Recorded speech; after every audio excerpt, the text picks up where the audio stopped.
Rita Hayworth and the Shawshank Redemption. Stephen King. Rita Hayworth and the Shawshank Redemption. Stephen King. There's a guy like me in every state and federal prison in America. I guess I'm the guy who can get it for you. Tailor-made cigarettes. A bag of reefer if you're partial to that. A bottle of brandy to celebrate your son or daughter's high school graduation. Or almost anything else. Within reason, that is. It wasn't always that way. I came to Shawshank when I was just 20. And I am one of the few people in our happy little family willing to own up to what they did. I committed murder. I put a large insurance policy on my wife who was 3 years older than I was. And then I fixed the brakes. See, the Chevrolet coupe her father had given us as a wedding present worked out exactly as I had planned. Except I hadn't planned on he stopping to pick up the neighbor woman and the neighbor woman infant son on their way down Castle Hill and into town. The brake let go and the car crashed through the bushes at the edge of the town common, gathering speed.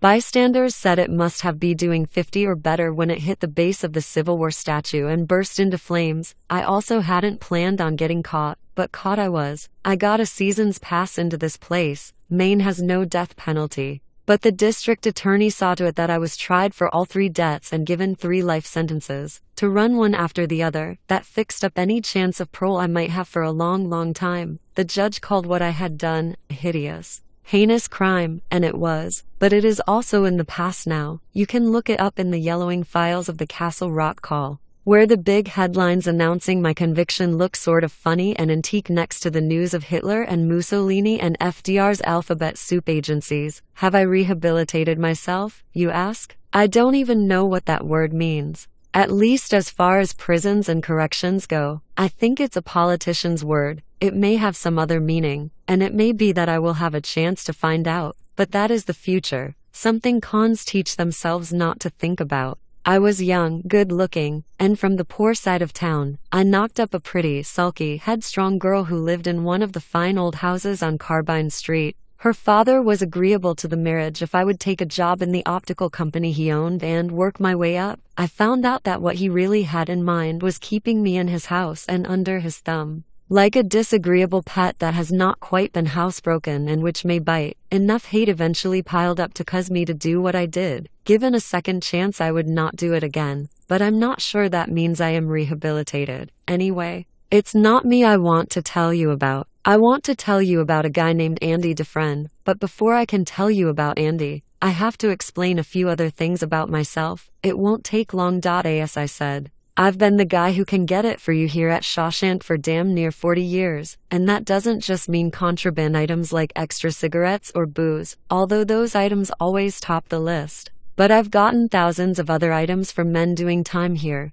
some of them perfectly legal yet hard to come by in a place where you've supposedly been brought to be punished. There was one fellow who was in for raping a little girl and exposing himself to dozens of others. I got him 3 pieces of pink Vermont marble and he did 3 lovely sculptures out of them: a baby, a boy of about 12, and a bearded young man. He called them the 3 ages of Jesus, and those pieces of sculpture are now in the parlor of a man who used to be governor of this state. Or here's a name you may remember if you grew up north of Massachusetts: Robert Allen Coate. In 1951 he tried to rob the first mercantile bank of Mechanic Falls, and the holdup turned into a bloodbath: 6 dead in the end, 2 of them members of the gang, 3 of them hostages. One of them a young state cop who put his head up at the wrong time and got a bullet in the eye. Coate had a penny collection. Naturally they weren't going to let him have it in here. But with a little help from his mother and a middleman who used to drive a laundry truck, I was able to get it for him. I told him, "Bobby, you must be crazy, wanting to have a coin collection in a stone hotel full of thieves."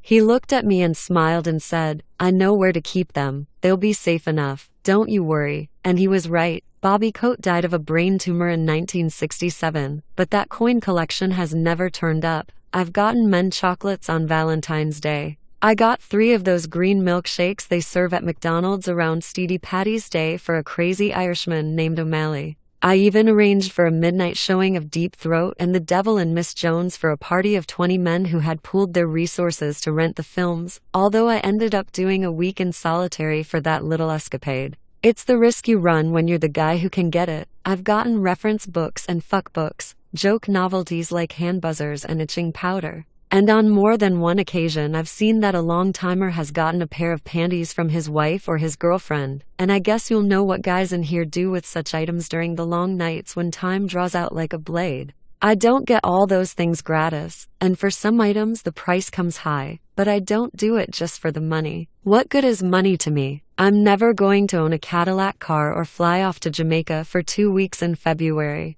I do it for the same reason that a good butcher will only sell you fresh meat. I got a reputation and I want to keep it. The only two things I refuse to handle are guns and heavy drugs. I won't help anyone kill himself or anyone else. I have enough killing on my mind to last me a lifetime. Yeah, I'm a regular Neiman Marcus. And so when Andy Dufresne came to me in 1949 and asked if I could smuggle Rita Hayworth into the prison for him, I said it would be no problem at all. And it wasn't. When Andy came to Shawshank in 1948, he was 30 years old. He was a short, neat little man with sandy hair and small, clever hands. He wore gold-rimmed spectacles. His fingernails were always clipped, and they were always clean. That's a funny thing to remember about a man, I suppose, but it seems to sum Andy up for me. He always looked as if he should have been wearing a tie. On the outside he had been a vice president in the trust department of a large Portland bank. Good work for a man as young as he was, especially when you consider how conservative most banks are, and you have to multiply that conservatism by 10 when you get up into New England,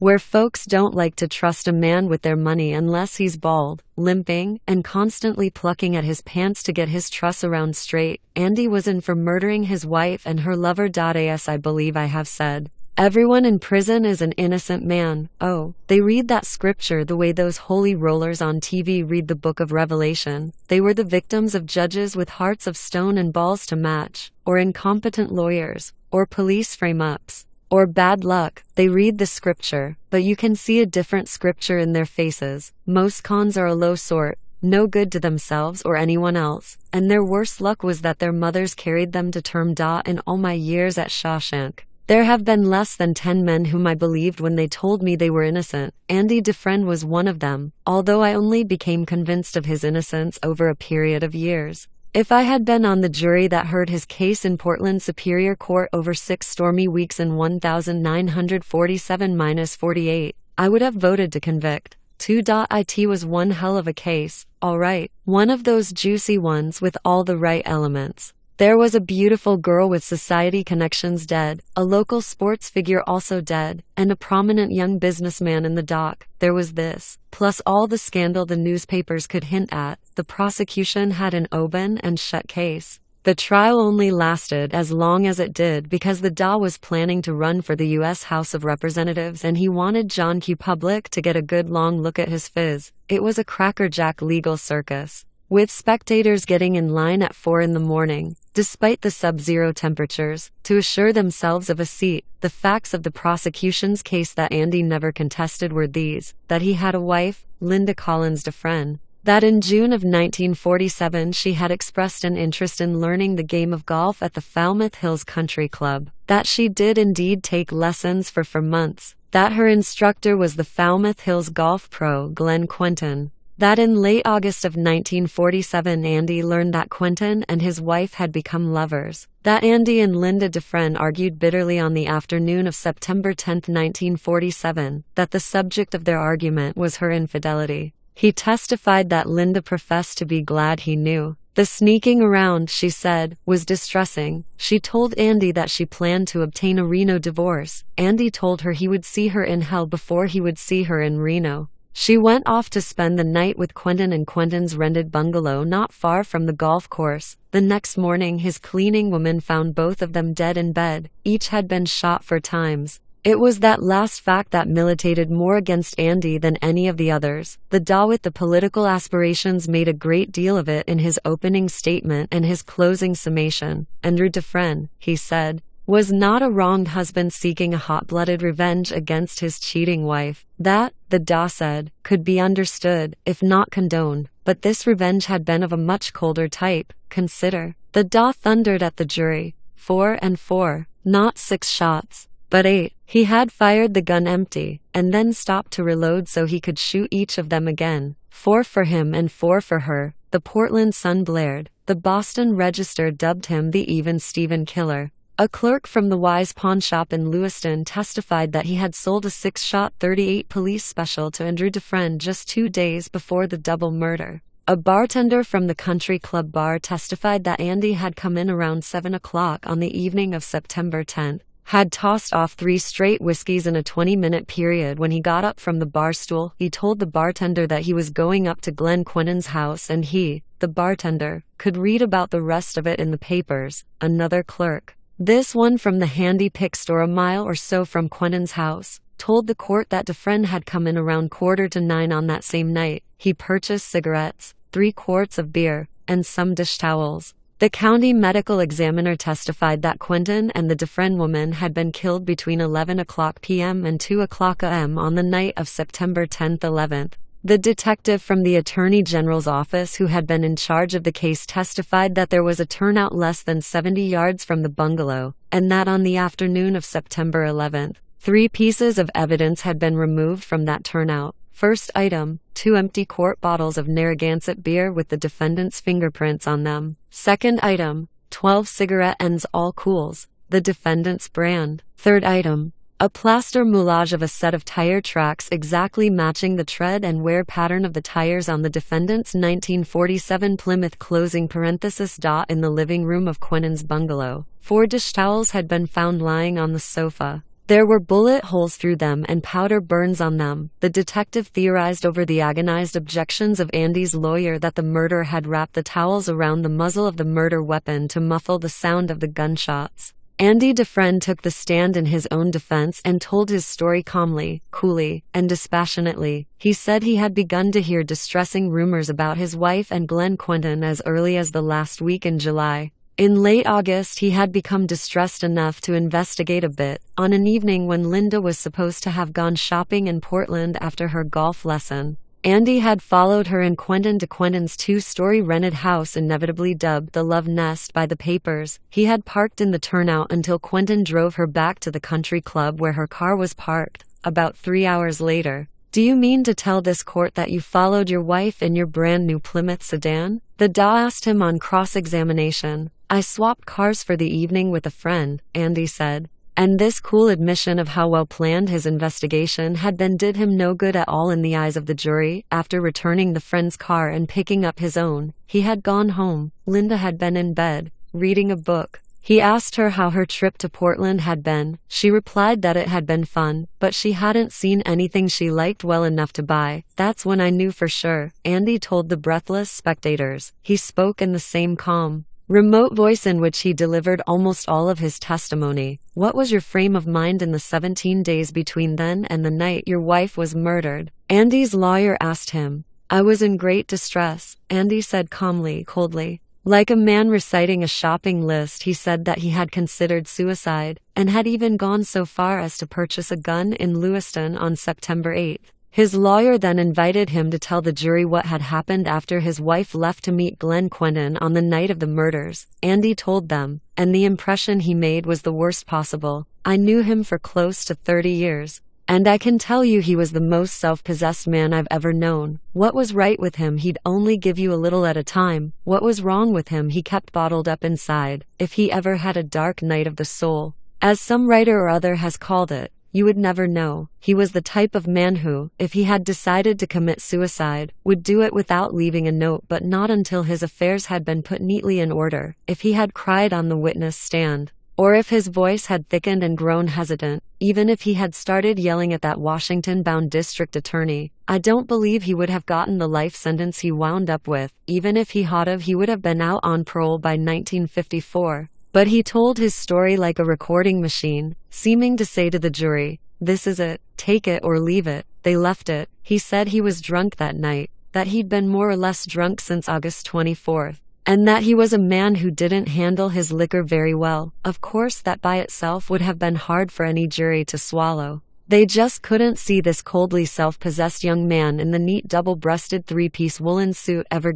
falling down drunk over his wife's sleazy little affair with some small-town golf pro. I believed it because I had a chance to watch Andy that those 6 men and 6 women didn't have. Andy Dufresne took just 4 drinks a year all the time I knew him. He would meet me in the exercise yard every year about a week before his birthday and then again about 2 weeks before Christmas. On each occasion he would arrange for a bottle of Jack Daniels. He bought it the way most cons arrange to buy their stuff, the slaves' wages they pay in here, plus a little of his own. Up until 1965 what you got for your time was a dime an hour. In 65 they raised it all the way up to a quarter. My commission on liquor was and is 10%, and when you add on that surcharge to the price of a fine sippin' whiskey like the Black Jack, you get an idea of how many hours of Andy Dufresne's sweat in the prison laundry was going to buy his 4 drinks a year. On the morning of his birthday, September 20th, he would have himself a big knock. And then he'd have another that night after lights out. The following day he'd give the rest of the bottle back to me, and I would share it around. As for the other bottle, he dealt himself 1 drink Christmas night and another on New Year's Eve. Then that bottle would also come to me with instructions to pass it on. 4 drinks a year, and that is the behavior of a man who has been bitten hard by the bottle, hard enough to draw blood.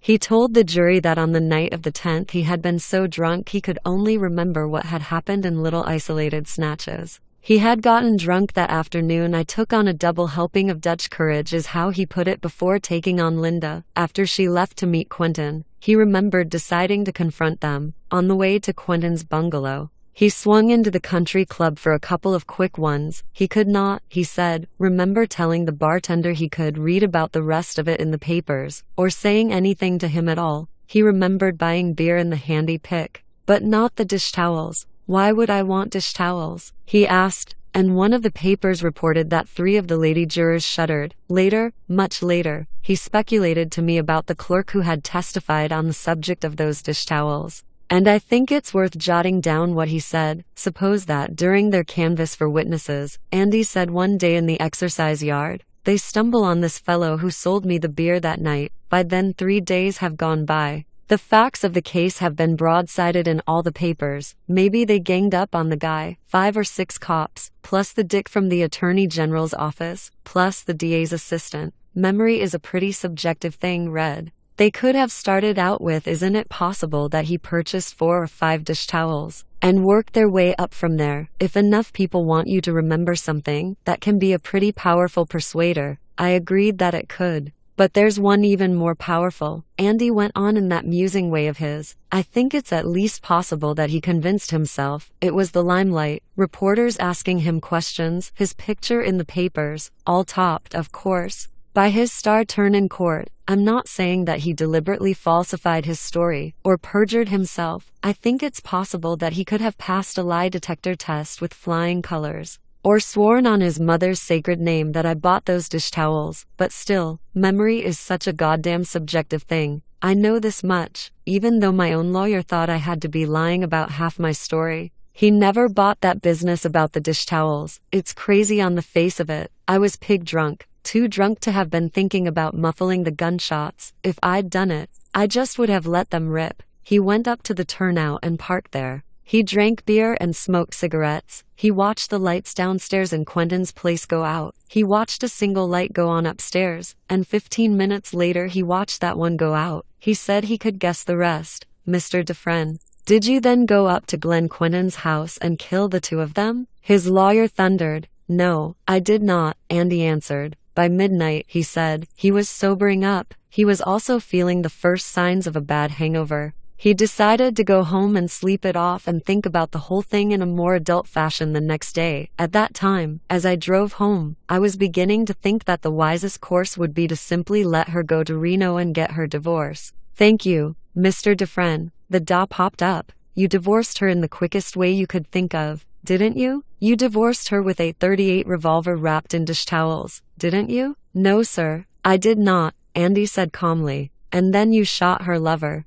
No, sir. You mean you shot Quentin first? I mean I didn't shoot either one of them. I drank 2 quarts of beer and smoked however many cigarettes the police found at the turnout. Then I drove home and went to bed. You told the jury that between August 24th and September 10th you were feeling suicidal. Yes, sir. Suicidal enough to buy a revolver. Yes. Would it bother you overmuch, Mr. Dufresne, if I told you that you do not seem to me to be the suicidal type? No, Andy said, but you don't impress me as being terribly sensitive, and I doubt very much that, if I were feeling suicidal, I would take my problem to you. There was a slight tense titter in the courtroom at this, but it won him no points with the jury. Did you take your .38 with you on the night of September 10th? No, as I've already testified. Oh, yes. The DA smiled sarcastically. You threw it into the river, didn't you? The Royal River, on the afternoon of September 9th. Yes, sir. One day before the murders. Yes, sir.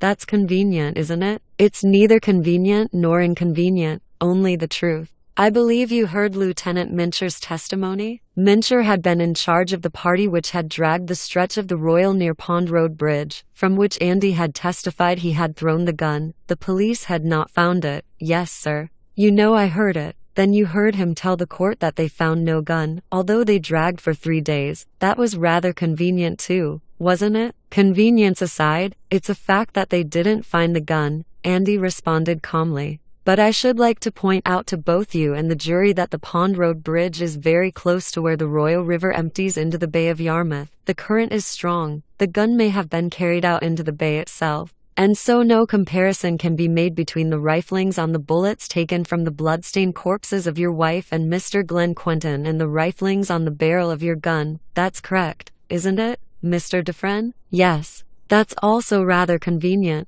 isn't it? At that, according to the papers, Andy displayed one of the few slight emotional reactions he allowed himself during the entire 6-week period of the trial. A slight, bitter smile crossed his face. Since I am innocent of this crime, sir, and since I am telling the truth about throwing my gun into the river the day before the crime took place, then it seems to me decidedly inconvenient that the gun was never found. The DA hammered at him for 2 days. He read the handy-pick clerk's testimony about the dish towels to Andy. Andy repeated that he could not recall buying them, but admitted that he also couldn't remember not buying them. Was it true that Andy and Linda Dufresne had taken out a joint insurance policy in early 1947? Yes, that was true. And if acquitted, wasn't it true that Andy stood to gain $50,000 in benefits? True. And wasn't it true that he had gone up to Glenn Quentin's house with murder in his heart? And wasn't it also true that he had indeed committed murder twice over? No, it was not true.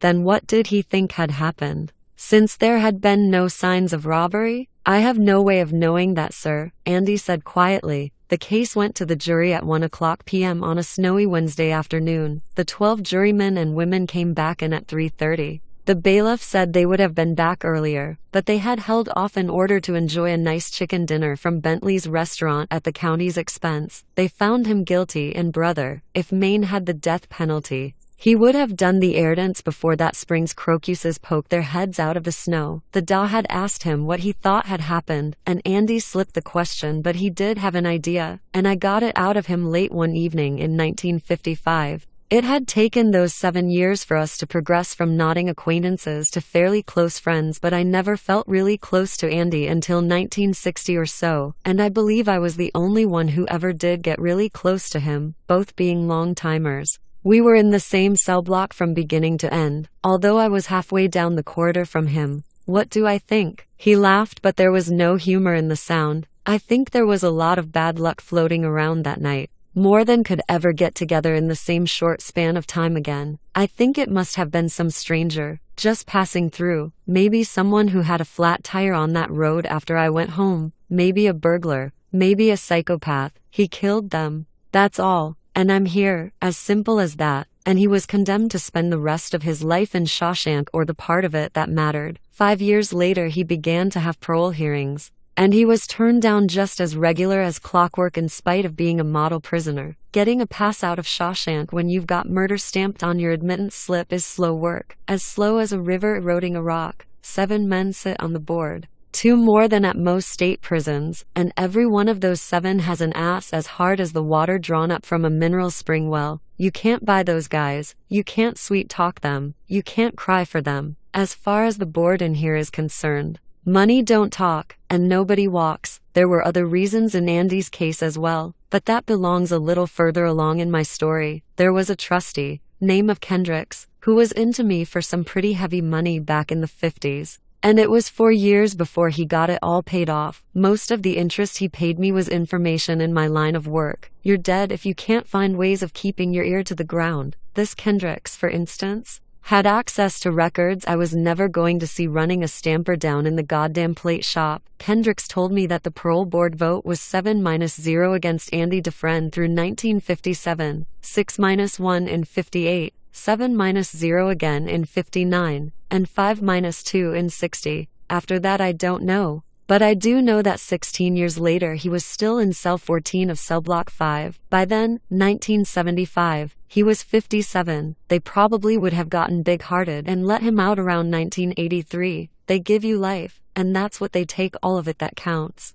Anyway, maybe they set you loose someday, but, well, listen, I knew this guy, Sherwood Bolton, his name was, and he had this pigeon in his cell, from 1945 until 1953, when they let him out. He had that pigeon. He wasn't any birdman of Alcatraz. He just had this pigeon, Jake, he called him. He set Jake free a day before he, Sherwood, that is, was to walk, and Jake flew away just as pretty as you could want. But about a week after Sherwood Bolton left our happy little family, a friend of mine called me over to the west corner of the exercise yard, where Sherwood used to hang out. A bird was lying there like a very small pile of dirty bed linen. It looked starved. My friend said, "Isn't that Jake Red?" It was. That pigeon was just as dead as a turd. I remember the first time Andy Dufresne got in touch with me for something. I remember like it was yesterday. That wasn't the time he wanted Rita Hayworth though. That came later. In that summer of 1948 he came around for something else. Most of my deals are done right there in the exercise yard.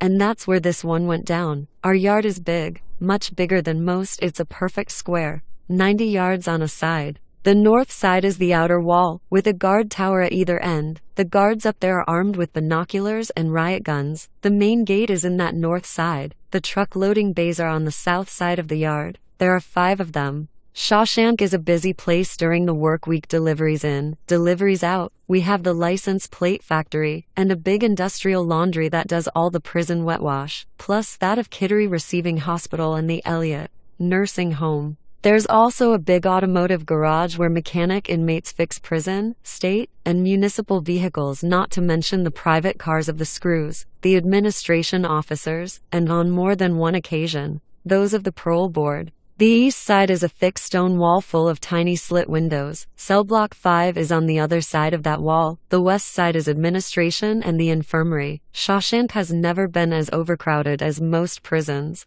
And back in 48 it was only filled to something like 2/3 capacity, but at any given time there might be 80 to 120 cons on the yard playing toss with a football or a baseball, shooting craps, jawing at each other, making deals. On Sunday the place was even more crowded. On Sunday the place would have looked like a country holiday, if there had been any women. It was on a Sunday that Andy first came to me. I had just finished talking to Elmore Armitage, a fellow who often came in handy to me, about a radio when Andy walked up. I knew who he was, of course. He had a reputation for being a snob and a cold fish. People were saying he was marked for trouble already. One of the people saying so was Boggs Diamond. A bad man to have on your case. Andy had no cellmate, and I'd heard that was just the way he wanted it, although people were already saying he thought his shit smelled sweeter than the ordinary. But I don't have to listen to rumors about a man when I can judge him for myself. "Hello," he said. "I'm Andy Dufresne." He offered his hand and I shook it. He wasn't a man to waste time being social. He got right to the point.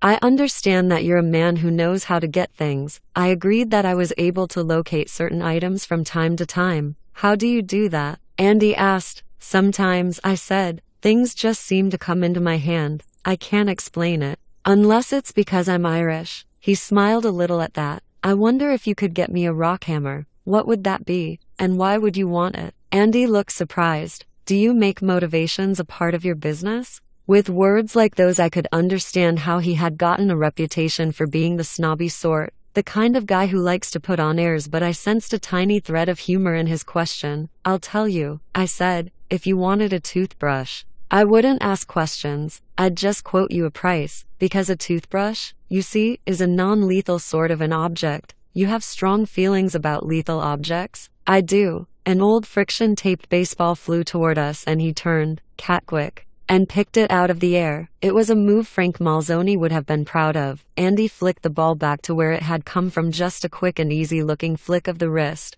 but that throw had some mustard on it. just the same. I could see a lot of people were watching us with one eye as they went about their business. Probably the guards in the tower were watching too. I won't gild the lily. There are cons that swing weight in any prison. Maybe 4 or 5 in a small one. Maybe 2 or 3 dozen in a big one. At Shawshank I was one of those with some weight. And what I thought of Andy Dufresne would have a lot to do with how his time went. He probably knew it too. But he wasn't kowtowing or sucking up to me. And I respected him for that. Fair enough. I'll tell you what it is and why I want it. A rockhammer looks like a miniature pickaxe about so long. He held his hands about a foot apart, and that was when I first noticed how neatly kept his nails were. It's got a small sharp pick on one end and a flat, blunt hammerhead on the other. I want it because like rocks, I said. Squat down here a minute, he said. I humored him. We hunkered down on our haunches like Indians. Andy took a handful of exercise yard dirt and began to sift it between his neat hands, so it emerged in a fine cloud. Small pebbles were left over. 1 or 2 sparkly, the rest dull and plain. One of the dull ones was quartz. But it was only dull until you'd rubbed it clean. Then it had a nice milky glow. Andy did the cleaning and then tossed it to me. I caught it and named it quartz. Sure, he said. And look, mica, shale, silted granite. Here's a place of graded limestone. From when they cut this place out of the side of the hill. He tossed them away and dusted his hands. I'm a rockhound. At least, I was a rockhound. In my old life, I'd like to be one again, on a limited scale. Sunday expeditions in the exercise yard. I asked, standing up. It was a silly idea, and yet, seeing that little piece of quartz had given my heart a funny tweak. I don't know exactly why. Just an association with the outside world, I suppose. You didn't think of such things in terms of the yard. Quartz was something you picked out of a small, quick-running stream. Better to have Sunday expeditions here than no Sunday expeditions at all, he said. You could plant an item like that rockhammer in somebody's skull, I remarked. I have no enemies here, he said quietly. No? I smiled. Wait a while. If there's trouble, I can handle it without using a rockhammer. Maybe you want to try and escape? Going under the wall? Because if you do, he laughed politely. When I saw the rockhammer 3 weeks later, I understood why. You know, I said, if anyone sees you with it, they'll take it away. If they saw you with a spoon, they'd take it away. What are you going to do? Just sit down here in the yard and start banging away? Oh, I believe I can do a lot better than that. I nodded. That part of it really wasn't my business anyway. A man engages my services to get him something. Whether he can keep it or not after I get it is his business. How much would an item like that go for? I asked. I was beginning to enjoy his quiet, low-key style. When you've spent 10 years in stir, as I had then, you can get awfully tired of the bellowers and the braggarts and the loud mouths. Yes, I think it would be fair to say I liked Andy from the first. $8 in any rock and gem shop, he said. But I realize that in a business like yours you work on a cost-plus basis. Cost plus 10% is my going rate, but I have to go use some on a dangerous item. For something like the gadget you're talking about, it takes a little more goose grease to get the wheel turning. Let's say $10. 10 it is. I looked at him, smiling a little. Have you got $10? I do, he said quietly. A long time after, I discovered that he had better than 500. He had brought it in with him. When they check you at this hotel, one of the bellhops is obliged to bend you over and take a look up your works, but there are a lot of works, and not to put too fine a point on it, a man who is really determined can get fairly large item quite a ways up them far enough to be out of sight, unless the bellhop you happen to draw is in the mood to pull on a rubber glove and go prospecting. That's fine, I said. You ought to know what I expect if you get caught with what I get you. I suppose I should, he said, and I could tell by the slight change in his gray eyes that he knew exactly what I was going to say. It was a slight lightening, a gleam of his special ironic humor. If you get caught, you'll say you found it. That's about the long and short of it. They'll put you in solitary for 3 or you weeks. Plus, of course, you'll lose your toy and you'll get black mark on your record. If you give them my name, you and will never do business again. Not for so much as a pair of shoelace or a bag of bugler, and I'll send some fellows around to lump you up. I don't like violence, but you understand my position. I can't allow it to get around that I can't handle myself. That would sure finish me. Yes, I suppose it would. I understand, and you don't need to worry. I never worry, I said. In a place like this there's no percentage in it. He nodded and walked away. 3 days later he walked you beside me in the exercise yard during the laundry's morning break. He didn't speak or even look my way, but pressed a picture of the Hon. Alexander Hamilton into my hand as neatly as a good magician does a card trick. He was a man who adapted fast. I got him his rock hammer. I had it in my cell for one night, and it was just as he described it. It was no tool for escape. It would have taken a man just about 600 years to tunnel under the wall using that rock hammer, I figured, but I still felt some misgivings. If you planted that pickaxe end in a man's head, he would surely never listen to Fibber McGee and Molly on the radio again, and Andy had already begun having trouble with the sisters. I hoped it wasn't them he was wanting the rock hammer for.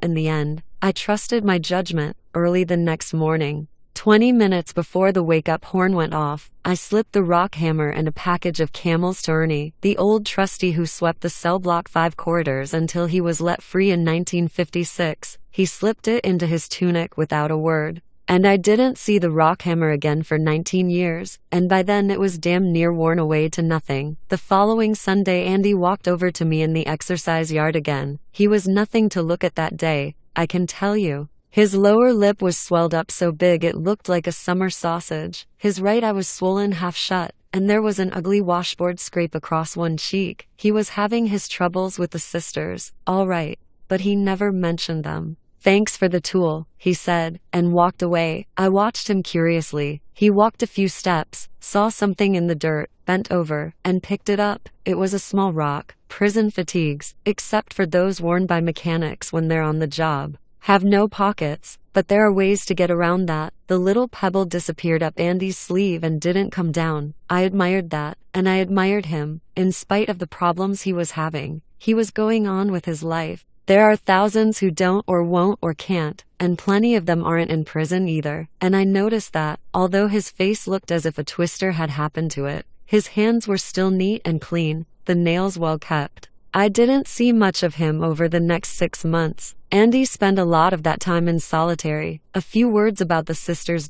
In a lot of pens they are known as bullqueers or jailhouse Susies. Just lately the term in fashion is killer queens. But in Shawshank they were always the sisters. I don't know why, but other than the name I guess there was no difference. It comes as no surprise to most these days that there's a lot of buggery going on inside the walls, except to some of the new fish, maybe, who have the misfortune to be young, slim, good-looking, and unwary. But homosexuality, like straight sex, comes in 100 different shapes and forms. There are men who can't stand to be without sex of some kind and turn to another man to keep from going crazy. Usually what follows is an arrangement between two fundamentally heterosexual men. Although I've sometimes wondered if they are quite as heterosexual as they thought they were going to be when they get back to their wives or their girlfriends. There are also men who get turned in prison. In the current parlance they go gay, or come out of the closet. Mostly but not always they play the female, and their favors are competed for fiercely. And then there are the sisters. They are to prison society what the rapist is to the society outside the walls.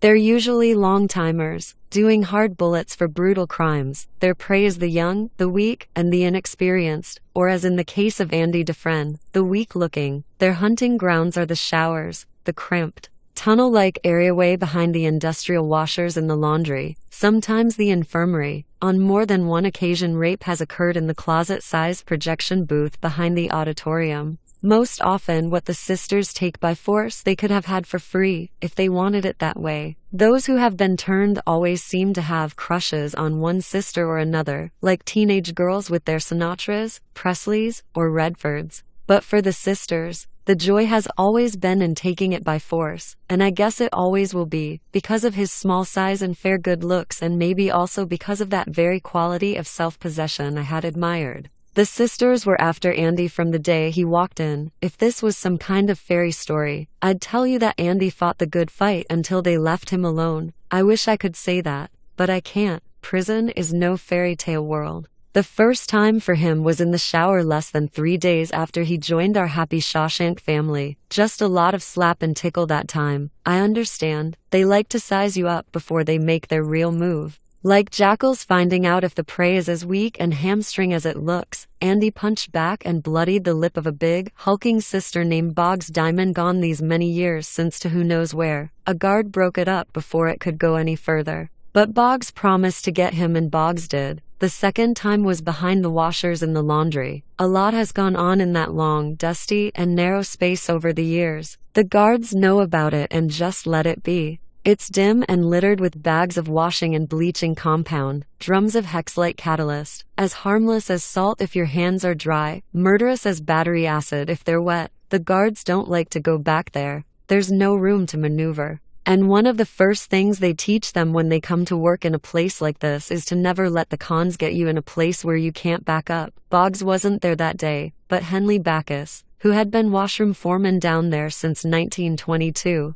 told me that 4 of his friends were. Andy held them at bay for a while with a scoop of Hex-light, threatening to throw it in their eyes if they came any closer. But he tripped trying to back around one of the big Washuk's 4 pockets. That was all it took. They were on him. I guess the phrase gang rape is one that doesn't change much from one generation to the next. That's what they did to him. Those 4 sisters. They bent him over a gearbox and one of them held a Phillips screwdriver to his temple while they gave him the business. It rips you up some, but not bad. Am I speaking from personal experience, you ask? I only wish I weren't. You bleed for a while. If you don't want some clown asking you if you just started your period, you wad up a bunch of toilet paper and keep it down the back of your underwear until it stops. The bleeding really is like a menstrual flow. It keeps up for 2, maybe 3 days. A slow trickle, then it stops. No harm done, unless they've done something even more unnatural to you. No physical harm done, but rape is rape,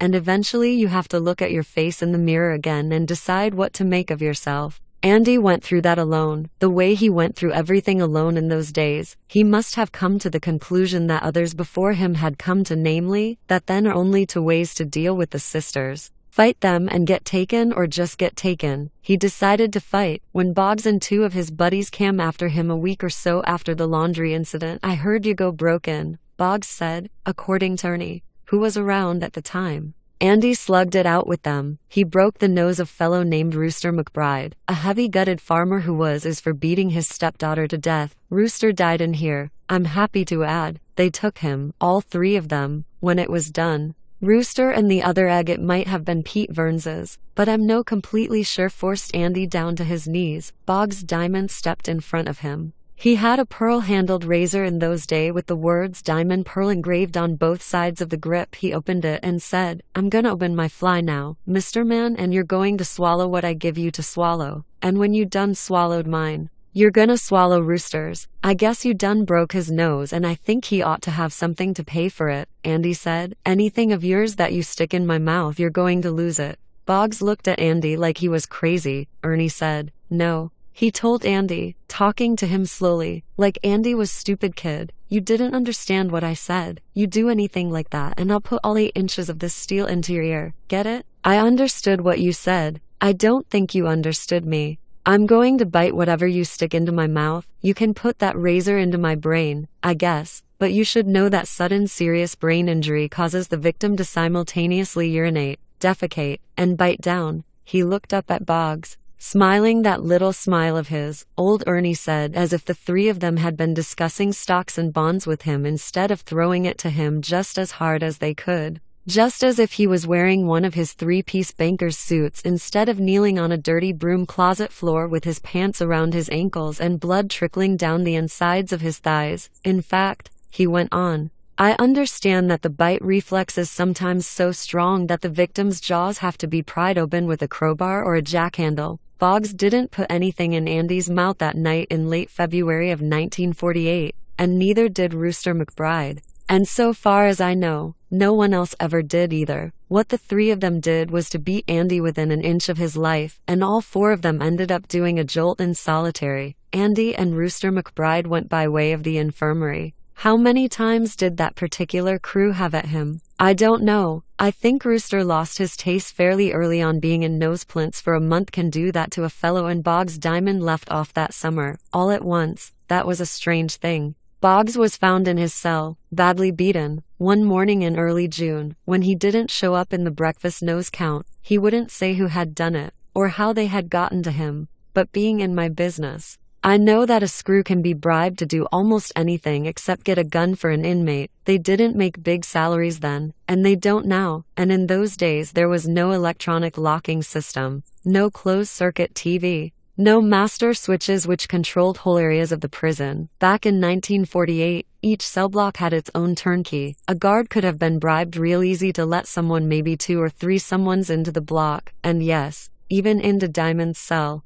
Of course, a job like that would have cost a lot of money, not by outside standards. No, prison economics are on a smaller scale. When you've been in here a while, a dollar bill in your hand looks like a 20 did outside. My guess is that, if Boggs was done, it cost someone a serious piece of change, $15, we'll say, for the turnkey, and 2 or 3 apiece for each of the lump-up guys. I'm not saying it was Andy Dufresne, but I do know that he brought in $500 when he came. And he was a banker in the straight world, a man who understands better than the rest of us the ways in which money can become power. And I know this, after the beating, the 3 broken ribs, the hemorrhaged eye, the sprained back, and the dislocated hip, Boggs Diamond left Andy alone. In fact, after that he left everyone pretty much alone. He got to be like a high wind in the summertime, all bluster and no bite. You could say, in fact, that he turned into a weak sister. That was the end of Boggs Diamond, a man who might eventually have killed Andy if Andy hadn't taken steps to prevent it, if it was him who took the steps. But it wasn't the end of Andy's trouble with the sisters. There was a little hiatus.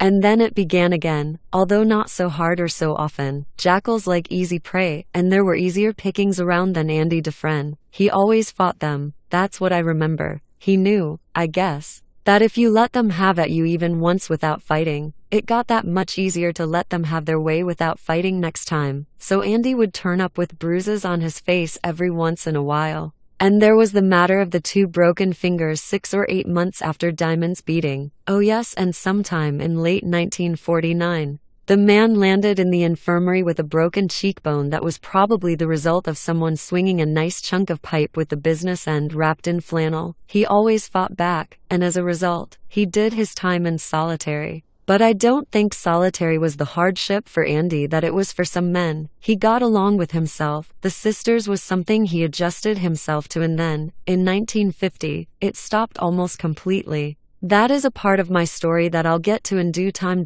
In the fall of 1948, Andy met me one morning in the exercise yard and asked me if I could get him half a dozen rock blankets. What the hell are those? I asked. He told me that was just what rock hounds called them. They were polishing cloths about the size of dish towels. They were heavily padded, with a smooth side and a rough side, the smooth side like fine-grained sandpaper, the rough side almost as abrasive as industrial steel wool. Andy also kept a box of that in his cell. Although he didn't get it from me, I imagine he kitted it from the prison laundry. I told him I thought we could do business on those. And I ended up getting them from the very same rock and gem shop where I'd arranged to get the rock hammer. This time I charged Andy my usual 10% and not a penny more. I didn't see anything lethal or even dangerous in a dozen 7x7 squares of padded cloth, rock blankets. Indeed, it was about 5 months later that Andy asked if I could get him Rita Hayworth. That conversation took place in the auditorium during a movie show. Nowadays we get the movie shows once or twice a week. But back then the shows were a monthly event. Usually the movies we got had a morally uplifting message to them. And this one, The Lost Weekend, was no different.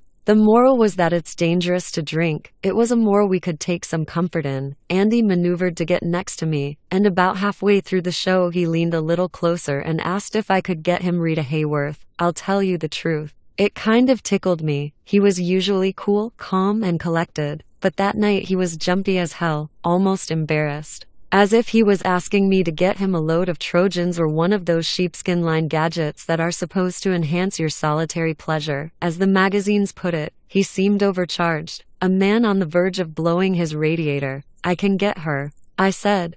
No sweat, calm down. You want the big one or the little one? At that time Rita was my best girl. A few years before it had been Betty Grable, and she came into sizes. For $1 you could get the little Rita. For $2.50 you could have the big Rita, 4 feet high and all woman. The big one, he said, not looking at me. I tell you, he was a hot sketch that night. He was blushing just like a kid trying to get into a cooch show with his big brother's draft card. Can you do it? Take it easy. Sure I can. Does a bear shit in the woods? The audience was applauding and catcalling as the bugs came out of the walls to get Ray Milland, who was having a bad case of the DTs. How soon? A week, maybe less. Okay. But he sounded disappointed, as if he had been hoping had one stuffed down my pants right then. How much? I quoted him the wholesale price. I could afford to give him this one at cost. He'd been a good customer. What with his rock hammer and his rock blankets. Furthermore, he'd been a good boyo more than one night when he was having his problems with Boggs' rooster, and the rest.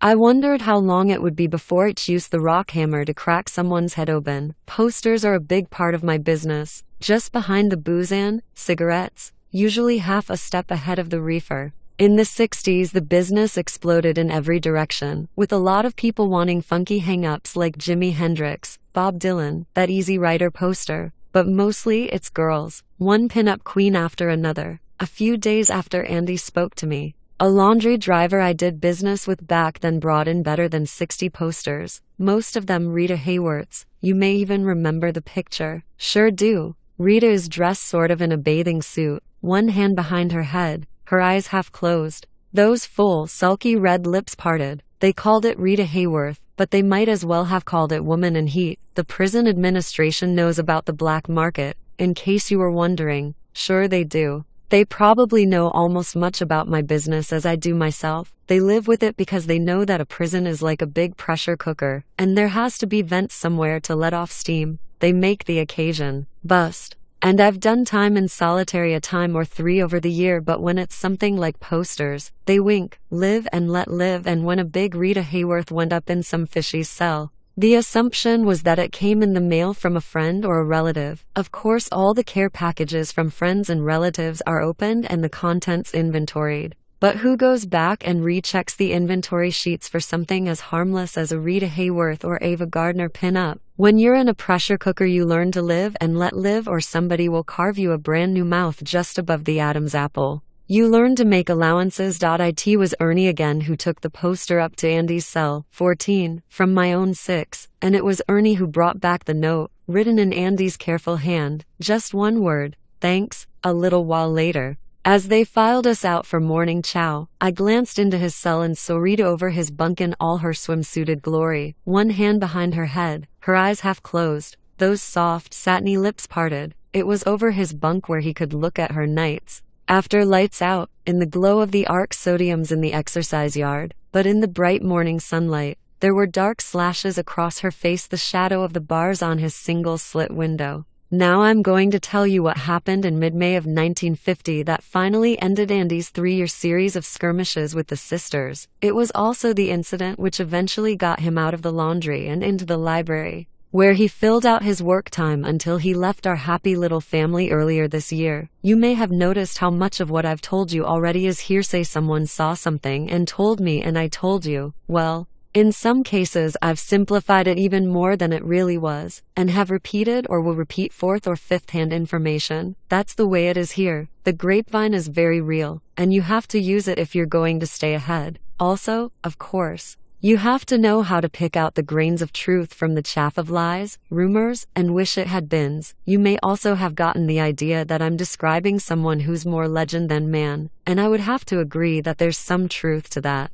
To us long-timers who knew Andy over a space of years, there was an element of fantasy to him, a sense, almost, of myth magic, if you get what I mean. That story I passed on about Andy refusing to give Boggs Diamond a head job is part of that myth, and how he kept on fighting the sisters is part of it, and how he got the library job is part of it too, but with one important difference. I was there and I saw what happened, and I swear on my mother's name that it's all true. The oath of a convicted murderer may not be worth much, but believe this, I don't lie. Andy and I were on fair speaking terms by then. The guy fascinated me. Looking back to the poster episode, I see there's one thing I neglected to tell you, and maybe I should. 5 weeks after he hung Rita up, I'd forgotten all about it by then, and had gone on to other deals. Ernie passed a small white box through the bars of my cell. From Dufresne, he said, low, and never missed a stroke with his push broom. Thanks, Ernie, I said, and slipped him half a pack of Camels. Now what the hell was this? I was wondering as I slipped the cover from the box. There was a lot of white cotton inside, and below that,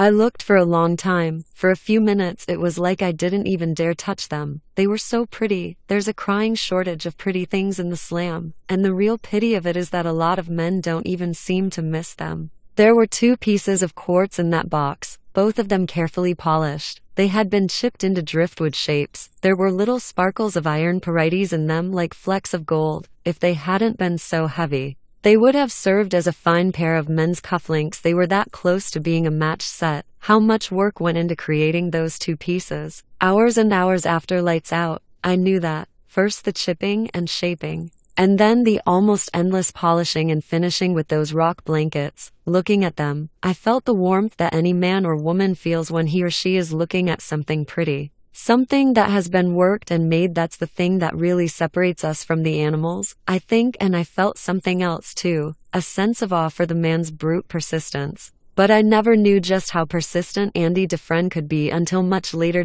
In May of 1950, the powers that be decided that the roof of the license plate factory ought to be resurfaced with roofing tar. They wanted it done before it got too hot up there, and they asked for volunteers for the work, which was planned to take about a week. More than 70 men spoke up, because it was outside work, and May is one damn fine month for outside work. 9 or 10 names were drawn out of a hat, and 2 of them happened to be Andy's and my own. For the next week we'd be marched out to the exercise yard after breakfast, with 2 guards up front and 2 more behind, plus all the guards in the towers keeping a weather eye on the proceedings through their field glasses for good measure. 4 of us would be carrying a big extension ladder on those morning marches. I always got a kick out of the way Dickie Betts, who was on that job, called that sort of ladder an extensible, and we'd put it up against the side of that low flat building. Then we'd start bucket brigading hot buckets of tar up to the roof. Spill that shit on you and you'd jitterbug all the way to the infirmary. There were 6 guards on the project, all of them picked on the basis of seniority. It was almost as good as a week's vacation,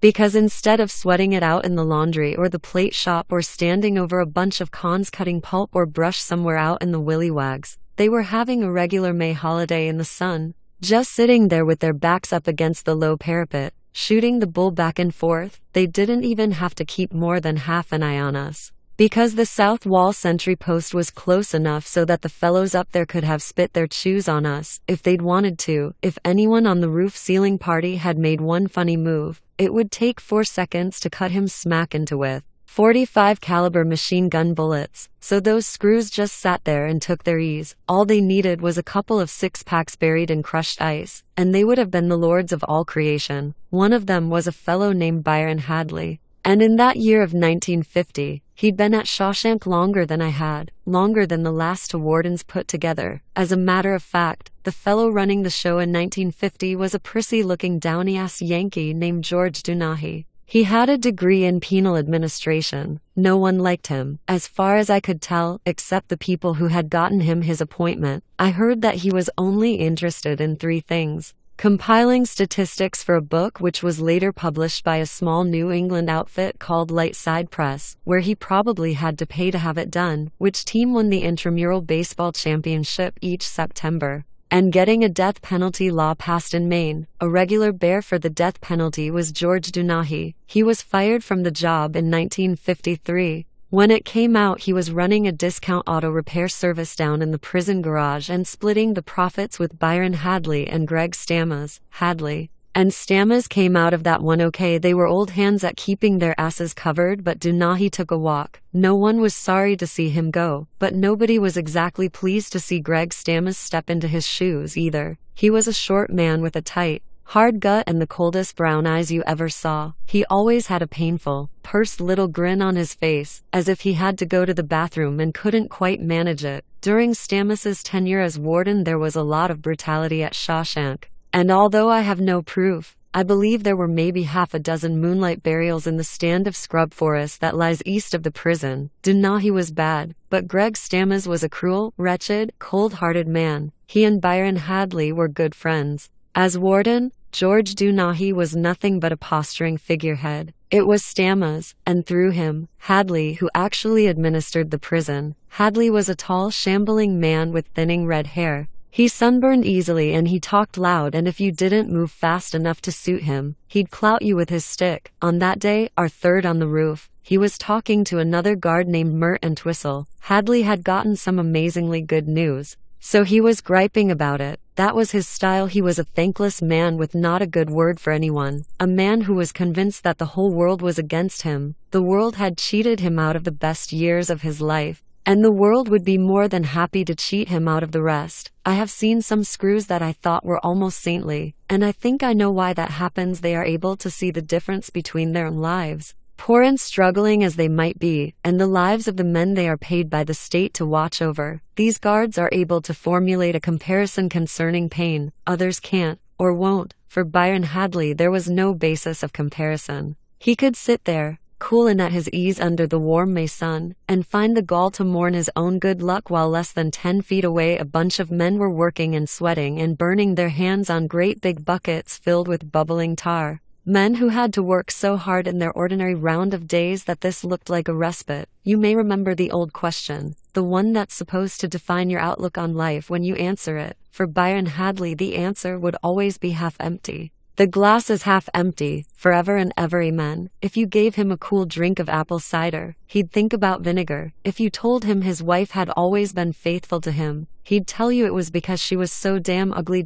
So there he sat, talking to Mert and Twistle loud enough for all of us to hear, his broad white forehead already starting to redden with the sun. He had one hand thrown back over the low parapet surrounding the roof, the other was on the butt of his .38. We all got the story along with Mert. It seemed that Hadley's older brother had gone off to Texas some 14 years ago, and the rest of the family hadn't heard from the son of a bitch since. They had all assumed he was dead, and good riddance. Then, a week and a half ago, a lawyer had called them long distance from Austin. It seemed that Hadley's brother had died 4 months ago, and a rich man at that. It's frigging incredible how lucky some ashholes can get. This paragon of gratitude on the plate shop roof said. The money had come as a result of oil and oil leases, and there was close to $1 million. No, Hadley wasn't a millionaire. That might have made even him happy, at least for a while, but the brother had left a pretty damn decent bequest of $35,000 to each surviving member of his family back in Maine, if they could be found. Not bad, like getting lucky and winning a sweepstakes.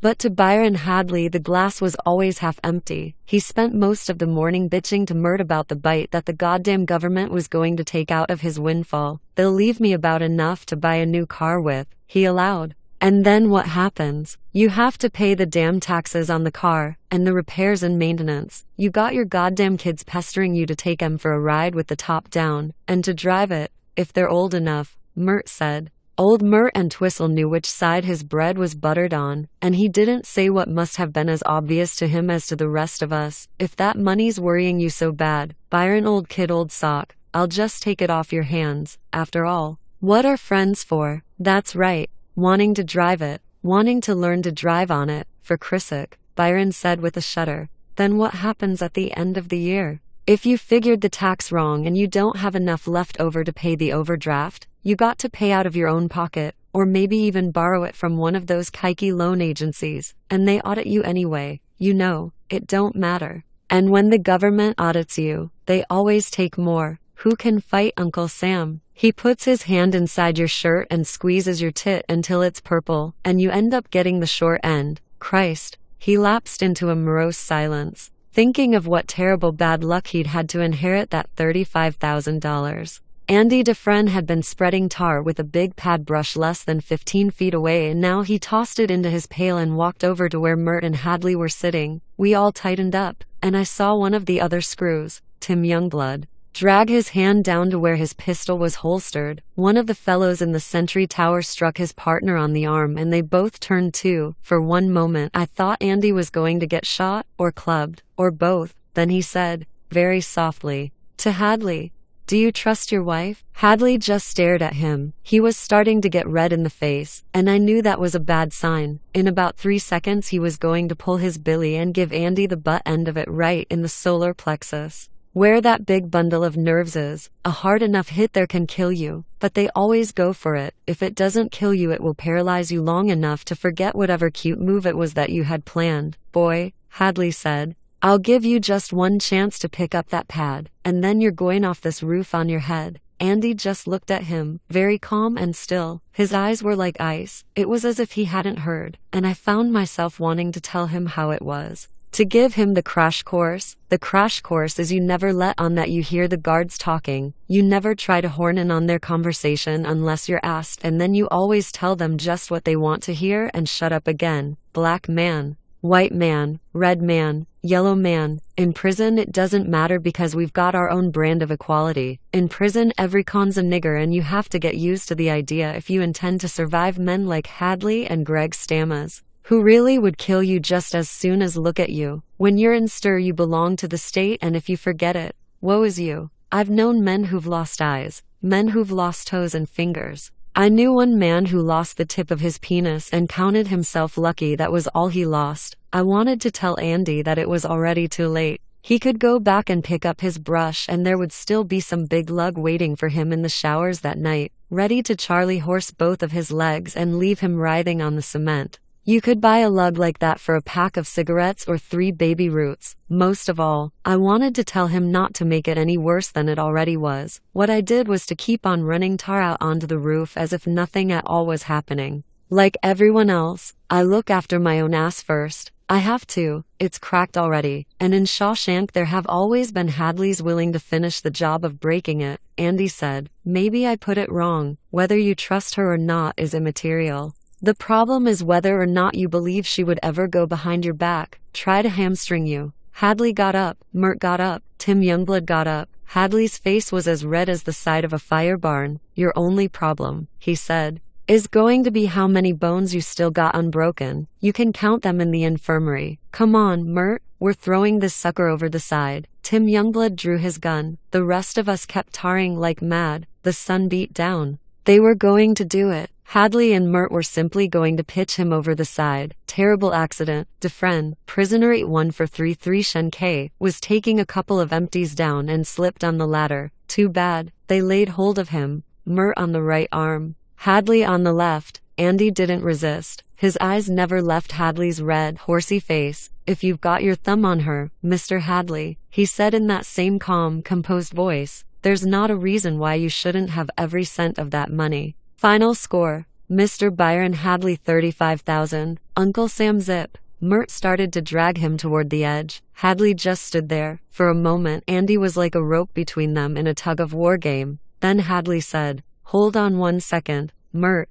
what do you mean, boy? I mean, if you've got your thumb on your wife, you can give it to her. Andy said, you better start making sense, boy, or you're going over. The IRS allows you a one-time only gift to your spouse, Andy said. It's good up to $60,000. Hadley was now looking at Andy as if he had been police. Nah, that ain't right, he said. Tax-free. Tax-free, Andy said. IRS can't touch cent one. How would you know a thing like that? Tim Youngblood said. He used to be a banker, Byron. I suppose he might. Shut ya head, Trout. Hadley said without looking at him. Tim Youngblood flushed and shut up. Some of the guards called him Trout because of his thick lips and buggy eyes. Hadley kept looking at Andy. You're the smart banker who shot his wife. Why should I believe a smart banker like you? So I can wind up in here breaking rocks right alongside you? You'd like that, wouldn't you? Andy said quietly. If you went to jail for tax evasion, you'd go to a federal penitentiary, not Shawshank, but you won't. The tax-free gift to the spouse is a perfectly legal loophole. I've done dozens, no, hundreds of them. It's meant primarily for people with small businesses to pass on,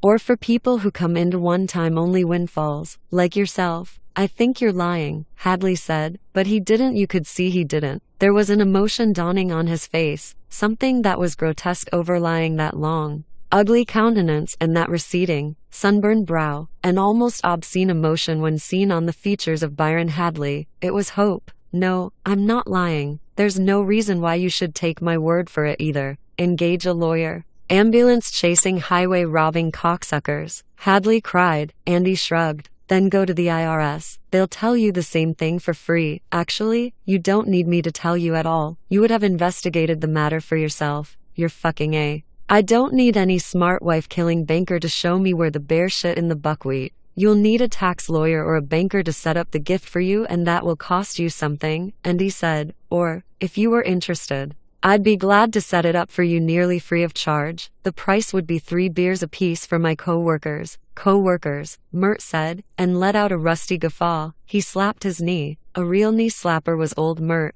And I hope he died of intestinal cancer in a part of the world where morphine is as of yet undiscovered. Co-workers, ain't that cute? Co-workers, you ain't got any. Shut your friggin' trap, Hadley growled, and Mert shut. Hadley looked at Andy again. What was you saying? I was saying that I'd only ask 3 beers apiece for my co-workers, if that seems fair, Andy said. I think a man feels more like a man when he's working out of doors in the springtime if he can have a bottle of suds. That's only my opinion. It would go down smooth, and I'm sure you'd have their gratitude. I have talked to some of the other men who were up there that day. Rennie Martin, Logan Steedy Pierre, and Paul Bonsaint were 3 of them, and we all saw the same thing then, felt the same thing. Suddenly it was Andy who had the upper hand. It was Hadley who had the gun on his hip and the billy in his hand. Hadley who had his friend Greg Stammes behind him and the whole prison administration behind Stammes, the whole power of the state behind that. But all at once in that golden sunshine it didn't matter.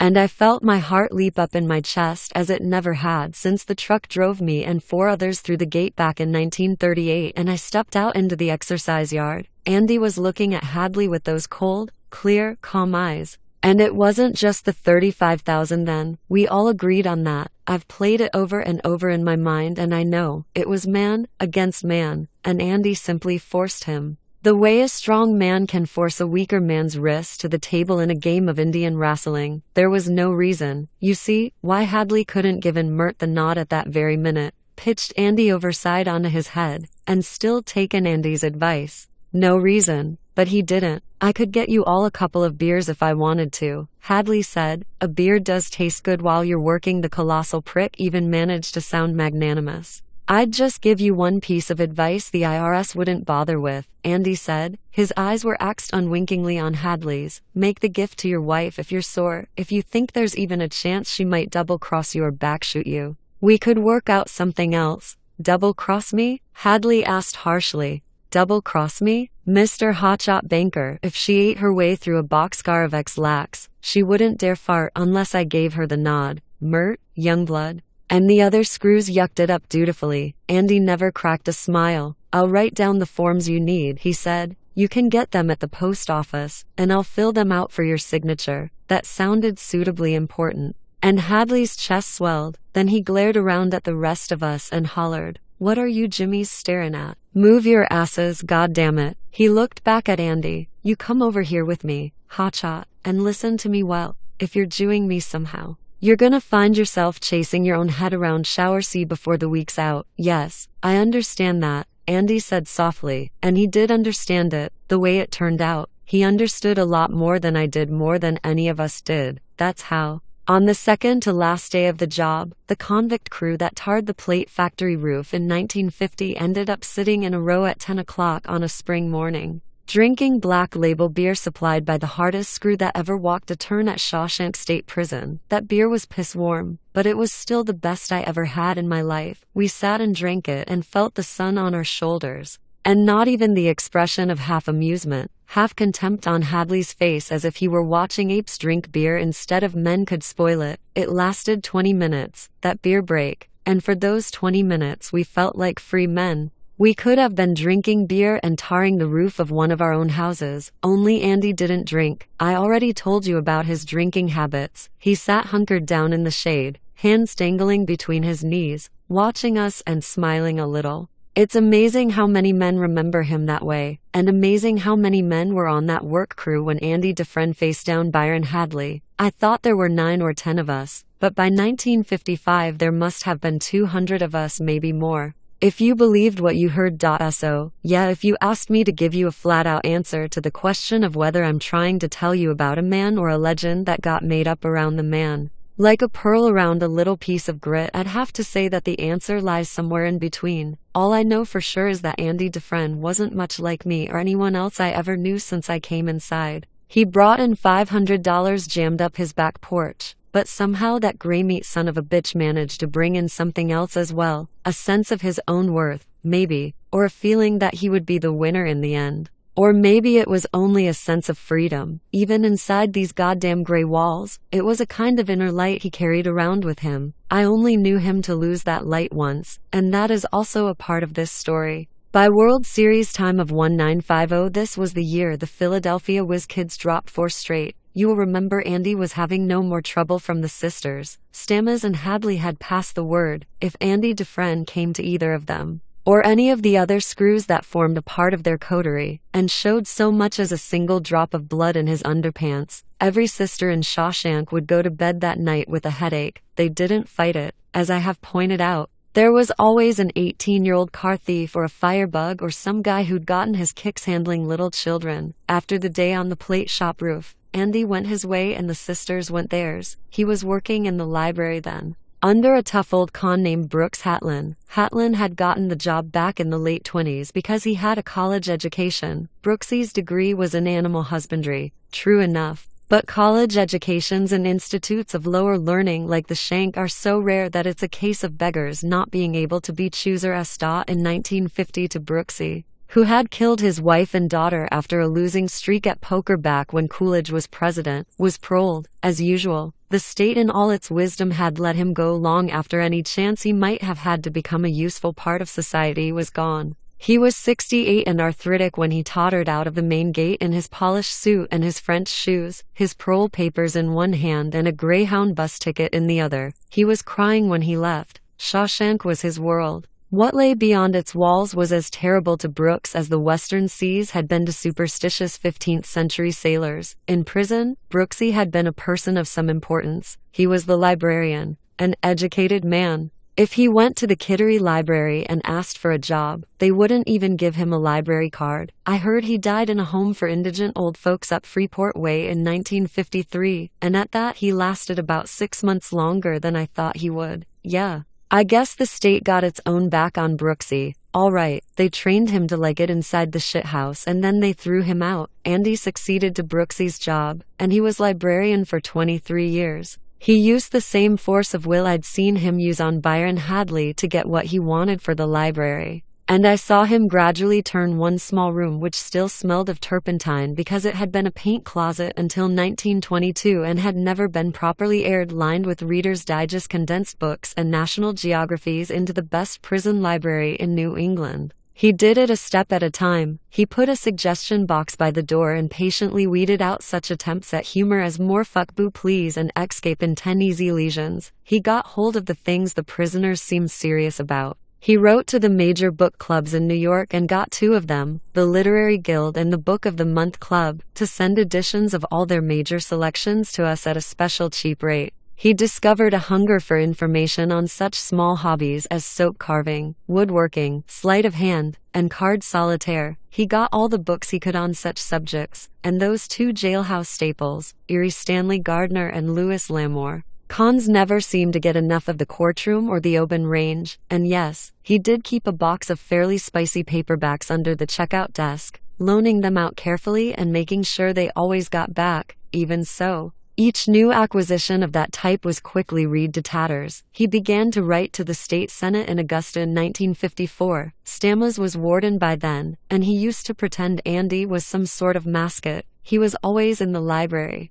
shooting the bull with Andy, and sometimes he'd even throw a paternal arm around Andy's shoulders or give him a goose. He didn't fool anybody. Andy Dufresne was no one's mascot. He told Andy that maybe he'd been a banker on the outside, but that part of his life was receding rapidly into his past and he had better get a hold on the facts of prison life. As far as that bunch of jumped-up Republican Rotarians in Augusta was concerned, there were only 3 viable expenditures of the taxpayers' money in the field of prisons and corrections. Number 1 was more walls, number 2 was more bars, and number 3 was more guards. As far as the state senate was concerned, Stammes explained, the folks in Thomaston and Shawshank and Pittsfield and South Portland were the scum of the earth. They were there to do hard time, and by God and Sonny Jesus, it was hard time they were going to do. And if there were a few weevils in the bread, wasn't that just too fucking bad? Andy smiled his small, composed smile and asked Stammes what would happen to a block of concrete if a drop of water fell on it once every year for 1,000,000 years. Stammes laughed and clapped Andy on the back. You got no million years, old horse, but if you did, I believe you'd do it with that same little grin on your face. You go on and write your letters. I'll even mail them for you if you pay for the stamps, which Andy did, and he had the last laugh. Although Stammes and Hadley weren't around to see it, Andy's requests for library funds were routinely turned down until 1960, when he received a check for $200. The Senate probably appropriated it in hopes that he would shut up and go away. Vain hope. Andy felt that he had finally gotten one foot in the door, and he simply redoubled his efforts. 2 letters a week instead of 1. In 1962 he got $400. And for the rest of the decade the library received $700 a year like clockwork. By 1971 that had risen to an even $1,000. Not much stacked up against what your average small-town library receives, I guess. But $1,000 can buy a lot of recycled Perry Mason stories and Jake Logan westerns. By the time Andy left, you could go into the library, expanded from its original paint locker to 3 rooms, and find just about anything you'd want. And if you couldn't find it, chances were good that Andy could get it for you. Now you're asking yourself if all this came about just because Andy told Byron Hadley how to save the taxes on his windfall inheritance. The answer is yes and no. You can probably figure out what happened for yourself. Word got around that Shawshank was housing its very own pet financial wizard. In the late spring and the summer of 1950, Andy set up 2 trust funds for guards who wanted to assure a college education for their kids. He advised a couple of others who wanted to take small flyers in common stock, and they did pretty damn well, as things turned out. One of them did so well he was able to take an early retirement 2 years later, and I'll be damned if he didn't advise the warden himself, old lemon lips George Dunahy, on how to go about setting up a tax shelter for himself. That was just before Dunahy got the bum's rush, and I believe he must have been dreaming about all the millions his book was going to make him. By April of 1951, Andy was doing the tax returns for half the screws at Shawshank, and by 1952, he was doing almost all of them. He was paid in what may be a prison's most valuable coin, simple goodwill. Later on, after Greg Stammes took over the warden's office, Andy became even more important. But if I tried to tell you the specifics of just how, I'd be guessing. There are some things I know about and others I can only guess at. I know that there were some prisoners who received all sorts of special considerations, radios in their cells, extraordinary visiting privileges, things like that, and there were people on the outside who were paying for them to have those privileges. Such people are known as angels by the prisoners. All at once some fellow would be excused from working in the plate shop on Saturday forenoons, and you'd know that fellow had an angel out there who'd coughed up a chunk of dough to make sure it happened. The way it usually works is that the angel will pay the bribe to some middle-level screw, and the screw will spread the grease both up and down the administrative ladder. Then there was the discount auto repair service that laid Warden Dunahy low. It went underground for a while and then emerged stronger than ever in the late 50s. And some of the contractors that worked at the prison from time to time were paying kickbacks to the top administration officials, I'm pretty sure. And the same was almost certainly true of the companies whose equipment was bought and installed in the laundry, in the license plate shop, and the stamping mill that was built in 1963. The late 60s, there was also a booming trade in pills. And the same administrative crowd was involved in turning a buck on that. All of it added up to a pretty good-sized river of illicit income, not like the pile of clandestine bucks that must fly around a really big prison like Attica or San Quentin. But not peanuts either, and money itself becomes a problem after a while. You can't just stuff it into your wallet and then shell out a bunch of crumpled 20s and dog-eared 10s when you want a pool built in your backyard or an addition put on your house. Once you get past a certain point, you have to explain where that money came from, and if your explanations aren't convincing enough, you're apt to wind up wearing a number yourself. So there was a need for Andy's services. They took him out of the laundry and installed him in the library. But if you wanted to look at it another way, they never took him out of the laundry at all. They just set him to work washing dirty money instead of dirty sheets. He funneled it into stocks, bonds, tax-free municipals, you name it. He told me once, about 10 years after that day on the plate shop roof, that his feelings about what he was doing were pretty clear, and that his conscience was relatively untroubled. The rackets would have gone on with him or without him. He had not asked to be sent to Shawshank, he went on. He was an innocent man who had been victimized by colossal bad luck, not a missionary or a do-gooder. Besides, Red, He told me with that same half grin, "What I'm doing in here isn't all that different from what I was doing outside. I'll hand you a pretty cynical axiom. The amount of expert financial help an individual or company needs rises in direct proportion to how many people that person or business is screwing. The people who run this place are stupid, brutal monsters for the most part. The people who run the straight world are brutal and monstrous, but they happen not to be quite as stupid, because the standard of competence out there is a little higher. Not much, but a little. But the pills," I said. "I don't want to tell you your business, but they make me nervous. Reds, uppers, downers, Nembutals, now they've got these things they call phase 4s. I won't get anything like that. Never have." "No," Andy said. "I don't like the pills either. Never have. But I'm not much of a one for cigarettes or booze, either. But I don't push the pills. I don't bring them in. And I don't sell them once they are in. Mostly it's the screws who do that. But, yeah, I know. There's a fine line there. What it comes down to, Red, is some people refuse to get their hands dirty at all. That's called sainthood. And the pigeons land on your shoulders and crap all over your shirt. The other extreme is to take a bath in the dirt and deal any goddamn thing that will turn $1 guns. Switchblades, big H, what the hell? You ever have a con come up to you and offer you a contract?" I nodded. It's happened a lot of times over the years. You are, after all, the man who can get it. And they figure if you can get them batteries for their transistor radios or cartons of Luckies or lids of reefer, you can put them in touch with a guy who'll use a knife. Sure you have, Andy agreed. But you don't do it, because guys like us, Red, we know there's a third choice, an alternative to staying Simon pure or bathing in the filth and the slime. It's the alternative that grown-ups all over the world pick. You balance off your walk through the hog wallow against what it gains you. You choose the lesser of two evils and try to keep your good intentions in front of you. And I guess you judge how well you're doing by how well you sleep at night.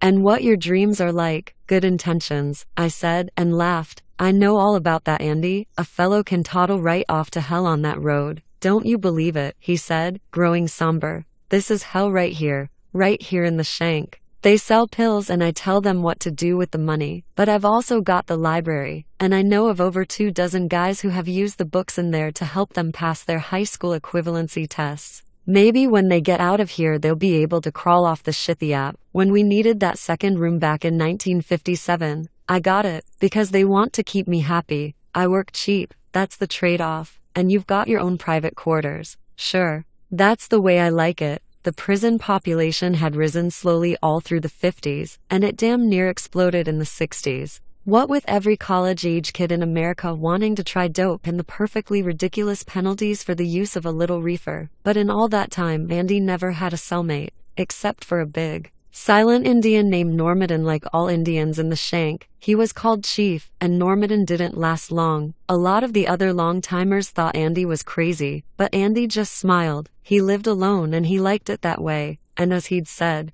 they liked to keep him happy. He worked cheap. Prison time is slow time. Sometimes you'd swear it stopped time, but it passes. It passes. George Dunahi departed the scene in a welter of newspaper headlines shouting scandal and nest feathering. Stammes succeeded him, and for the next 6 years, Shawshank was a kind of living hell. During the reign of Greg Stammes, the beds in the infirmary and the cells in the solitary wing were always full. One day in 1958, I looked at myself in a small shaving mirror I kept in my cell and saw a 40-year-old man looking back at me. A kid had come in back in 1938, a kid with a big mop of carroty red hair, half crazy with remorse, thinking about suicide. That kid was gone. The red hair was going gray and starting to recede. There were crow's tracks around the eyes. On that day I could see an old man inside, waiting his time to come out. It scared me. Nobody wants to grow old and stir. Stammes went early in 1959. There had been several investigative reporters sniffing around, and one of them even did 4 months under an assumed name, for a crime made up out of whole cloth.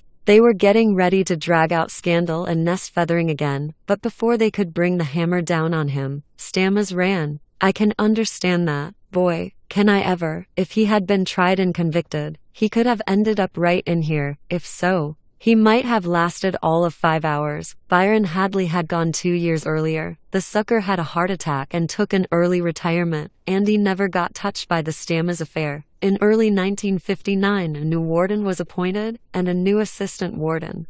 and a new chief of guards. For the next 8 months or so, Andy was just another con again. It was during that period that Normanton, the big half-breed Passamaquoddy, shared Andy's cell with him. Then everything just started up again. Normanton was moved out, and Andy was living in solitary splendor again. The names at the top change, but the rackets never do. I talked to Normanton once about Andy. "Nice Stella," Normanton said. It was hard to make out anything he said because he had a hare lip and a cleft palate. His words all came out in a slush. I liked it there. He never made fun, but he didn't want me there. I could tell. Big shrug. I was glad to go me. Bad draft in that cell, all the time cold. He don't let nobody touch his things. That's okay. Nice man. Never made fun, but big draft. Rita Hayworth hung in Andy's cell until 1955, if I remember right. Then it was Marilyn Monroe. That picture from the 7-year itch where she's standing over a subway grating and the warm air is flipping her skirt up. Marilyn lasted until 1960, and she was considerably tattered about the edges when Andy replaced her with Jane Mansfield. Jane was,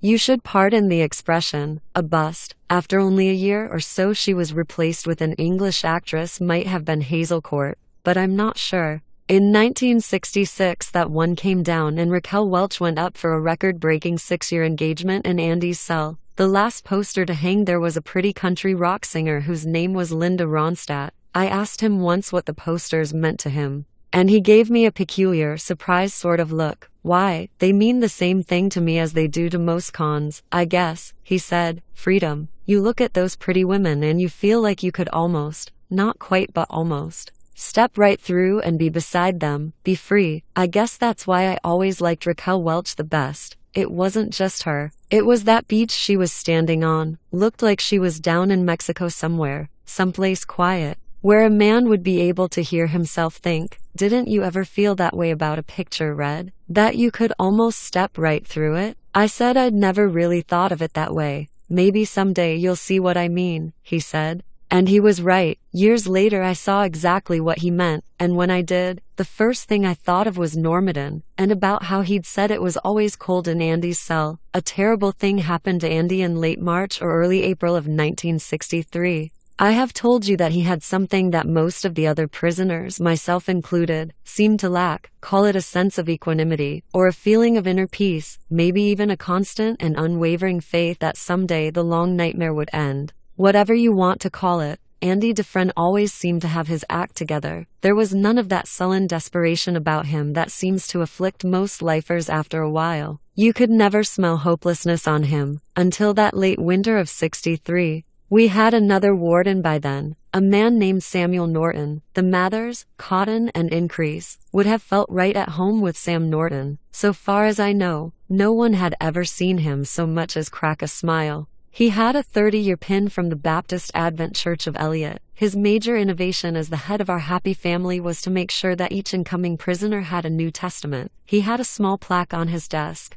gold letters inlaid in teakwood, which said, "Christ is my Savior." A sampler on the wall, made by his wife, read, "His judgment cometh," and that right early. This latter sentiment cut zero ice with most of us. We felt that the judgment had already occurred, and we would be willing to testify with the best of them that the rock would not hide us nor the dead tree give us shelter. He had a Bible quote for every occasion, did Mr. Sam Norton, and whenever you meet a man like that, my best advice to you would be to grin big and cover up your balls with both hands. There were less infirmary cases than in the days of Greg Stammas, and so far as I know the moonlight burials ceased altogether. But this is not to say that Norton was not a believer in punishment. Solitary was always well populated. Men lost their teeth not from beatings but from bread and water diets. It began to be called grain and drain. As in I'm on the Sam Norton grain and drain train, boys. The man was the foolest hypocrite that I ever saw in a high position. The rackets I told you about earlier continued to flourish, but Sam Norton added his own new wrinkles. Andy knew about them all.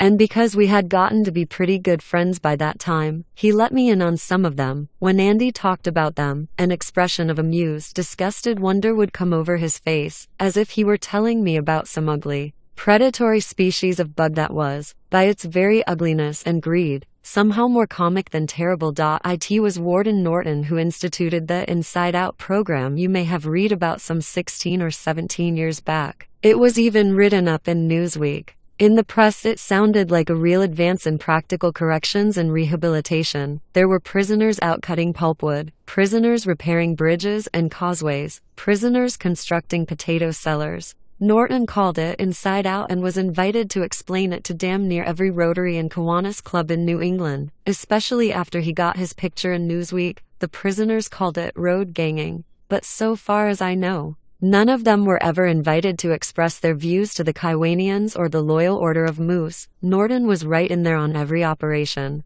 30-year church pen and all. From cutting pulp to digging storm drains to laying new culverts under state highways, there was Norton, skimming off the top. There were 100 ways to do it, men, materials, you name it, but he had it coming another way as well. The construction businesses in the area were deathly afraid of Norton's Inside Out program because prison labor is slave labor, and you can't compete with that. So Sam Norton, he of the Testaments and the 30-year church pen, was passed a good many thick envelopes under the table during his 16-year tenure as Shawshank's warden, and when an envelope was passed, he would either overbid the project, not bid at all, or claim that all his inside-outers were committed elsewhere. It has always been something of a wonder to me that Norton was never found in the trunk of a Thunderbird parked off a highway somewhere down in Massachusetts with his hands tied behind his back and half a dozen bullets in his head. Anyway, as the old Barrel House song says, my God, how the money rolled in. Norton must have subscribed to the old Puritan notion that the best way to figure out which folks God favors is by checking their bank accounts.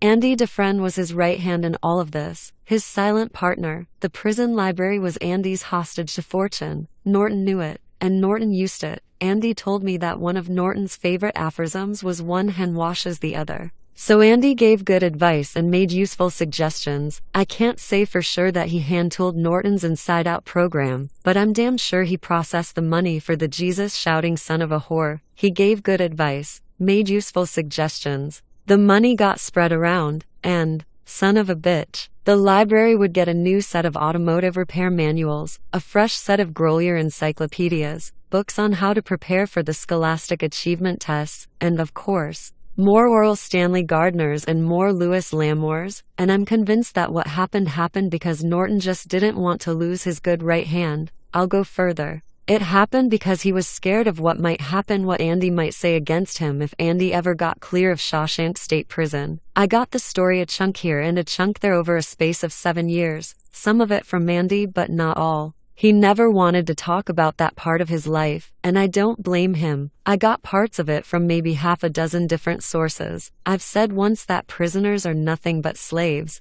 but they have that slave habit of looking dumb and keeping their ears open. I got it backwards and forwards and in the middle, but I'll give it to you from point A to point Z, and maybe you'll understand why the man spent about 10 months in oblique, depressed days. See, I don't think he knew the truth until 1963, 15 years after he came into this sweet little hellhole, until he met Tommy Williams. I don't think he knew how bad it could get. Tommy Williams joined our happy little Shawshank family in November of 1962. Tommy thought of himself as a native of Massachusetts, but he wasn't proud. In his 27 years he'd done time all over New England. He was a professional thief. And as you may have guessed, my own feeling was that he should have picked another profession. He was a married man, and his wife came to visit each and every week. She had an idea that things might go better with Tommy and consequently better with their 3-year-old son and herself if he got his high school degree. She talked him into it, and so Tommy Williams started visiting the library on a regular basis. For Andy, this was an old routine by then. He saw that Tommy got a series of high school equivalency tests. Tommy would brush up on the subjects he had passed in high school, there weren't many, and then take the test. Andy also saw that he was enrolled in a number of correspondence courses covering the subjects he had failed in school or just missed by dropping out. He probably wasn't the best student. Andy ever took over the jumps. And I don't know if he ever did get his high school diploma, but that forms no part of my story. The important thing was that he came to like Andy Dufresne very much, as most people did after a while. On a couple of occasions he asked Andy what a smart guy like you is doing in the joint, a question which is the rough equivalent of that one that goes, what's a nice girl like you doing in a place like this? But Andy wasn't the type to tell him. He would only smile and turn the conversation into some other channel. Quite normally, Tommy asked someone else, and when he finally got the story, I guess he also got the shock of his young life. The person he asked was his partner on the laundry's steam ironer and folder. The inmates call this device the mangler, because that's exactly what it will do to you if you aren't paying attention and get your bad self caught in it. His partner was Charlie Lathrop, who had been in for about 12 years on a murder charge. He was more than glad to reheat the details of the Dufresne murder trial for Tommy. It broke the monotony of pulling freshly pressed bed sheets out of the machine and tucking them into the basket. He was just getting to the jury, waiting until after lunch to bring in their guilty verdict when the trouble whistle went off and the mangle grated to a stop. They had been feeding in freshly washed sheets from the Elliott nursing home at the far end. These were spat out dry and neatly pressed at Tommy's and Charlie's end at the rate of one every 5 seconds. Their job was to grab them, fold them, and slap them into the cart, which had already been lined with clean brown paper. But Tommy Williams was just standing there, staring at Charlie Lathrop, his mouth unhinged all the way to his chest. He was standing in a drift of sheets that had come through clean and which were now sopping up all the wet muck on the floor and in a laundry wet wash. There's plenty of muck. So the head bull that day, Homer Jessup, comes rushing over, bellowing his head off and on the prod for trouble. Tommy took no notice of him. He spoke to Charlie as if old Homer, who had busted more heads than he could probably count, hadn't been there. What did you say that golf pro's name was? Quentin. Charlie answered back, all confused and upset by now. He later said that the kid was as white as a truce flag. Glenn Quentin, I think. Something like that. Anyway, here now, Homer Jessup roared, his neck as red as a rooster's comb. Get them sheets in cold water. Get quick, by Jesus you. Glenn Quentin, oh my God, Tommy Williams said, and that was all he got to say because Homer Jessup, that least peaceable of men, brought his billy down behind his ear. Tommy hit the floor so hard he broke off 3 of his front teeth. When he woke up he was in solitary, and confined to same for a week, riding a boxcar on Sam Norton's famous grain and drain train, plus a black mark on his report card. That was in early February of 1963, and Tommy Williams went around to 6 or 7 other long-timers after he got out of solitary and got pretty much the same story. I know, I was one of them, but when I asked him why he wanted it, he just clammed up. Then one day he went to the library and spilled one hell of a big budget of information to Andy Dufresne, and for the first and last time, at least since he had approached me about the Rita Hayworth poster like a kid buying his first pack of Trojans, Andy lost his cool, only this time he blew it entirely. I saw him later that day, and he looked like a man who has stepped on the business end of a rake and given himself a good one. Whap between the eyes, his hands were trembling. And when I spoke to him, he didn't answer. Before that afternoon was out he had caught up with Billy Hanlon, who was the head screw, and set up an appointment with Warden Norton for the following day. He told me later that he didn't sleep a wink all that night. He just listened to a cold winter wind howling outside, watched the searchlights go around and around, putting long, moving shadows on the cement walls of the cage he had called home since Harry Truman was president, and tried to think it all out. He said it was as if Tommy had produced a key which fit a cage in the back of his mind, a cage like his own cell. Only instead of holding a man, that cage held a tiger, and that tiger's name was Hope. Williams had produced the key that unlocked the cage and the tiger was out, willy-nilly, to roam his brain. 4 years before, Tommy Williams had been arrested in Rhode Island, driving a stolen car that was full of stolen merchandise. Tommy turned in his accomplice. The DA played ball, and he got a lighter sentence, 2 to 4, with time served.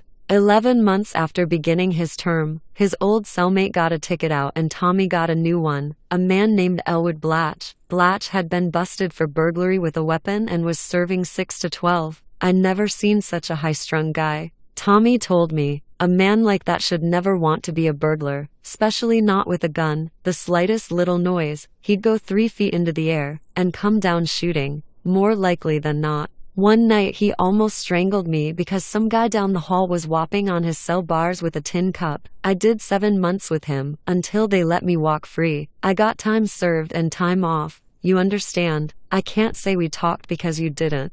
You know, exactly. Hold a conversation with E.L. Blatch. He held a conversation with you. He talked all the time. Never shut up. If you tried to get a word in, he'd shake his fist at you and roll his eyes. It gave me the cold chills whenever he'd done that. Big tall guy he was, mostly bald, with these green eyes set way down deep in the sockets. Geez, I hope I never see him again. It was like a talkin' jag every night. Where he grew up, the orphanages he run away from, the jobs he done, the women he fucked, the crap games he cleaned out. I just let him run on. My face ain't much, but I didn't want it, you know, rearranged for me. According to him, he'd burgled over 200 joints. It was hard for me to believe. A guy like him who went off like a firecracker every time someone cut a loud fart, but he swore it was true. Now, listen to me, Red. I know guys sometimes make things up after they know a thing, but even before I knew about this golf pro guy, Quentin, I remember thinking that if E.L. Blatch ever burgled my house, and I found out about it later, I'd have to count myself just about the luckiest motherfucker going still to be alive. Can you imagine him in some lady's bedroom,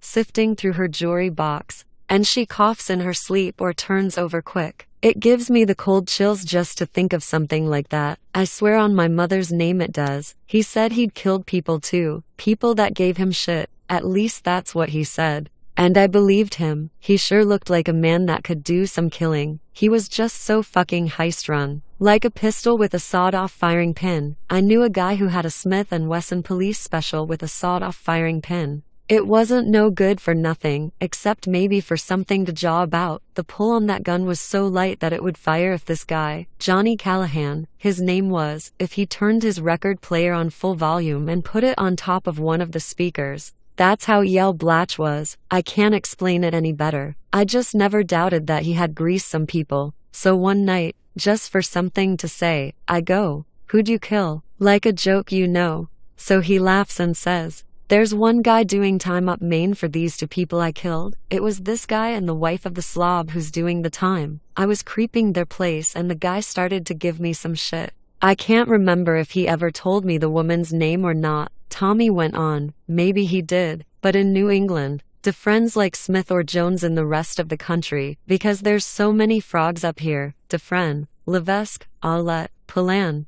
Who can remember frog names?" But he told me the guy's name. He said the guy was Glenn Quentin and he was a prick, a big rich prick, a golf pro. Yell said he thought the guy might have cash in the house, maybe as much as $5,000. That was a lot of money back then, he says to me. So I go, "When was that?" And he goes, "After the war, just after the war." So he went in and he did the joint and they woke up and the guy gave him some trouble. That's what Yell said. Maybe the guy just started to snore. That's what I say. Anyway, Yell said Quentin was in the sack with some hotshot lawyer's wife and they sent the lawyer up to Shawshank State Prison. Then he laughs this big laugh. Holy Christ. I was never so glad of anything as I was when I got my walking papers from that place. I guess you can see why Andy went a little wonky when Tommy told him that story, and why he wanted to see the warden right away. Elwood Blatch had been serving a 6 to 12 rap when Tommy knew him 4 years before. By the time Andy heard all of this, in 1963, he might be on the verge of getting out, or already out.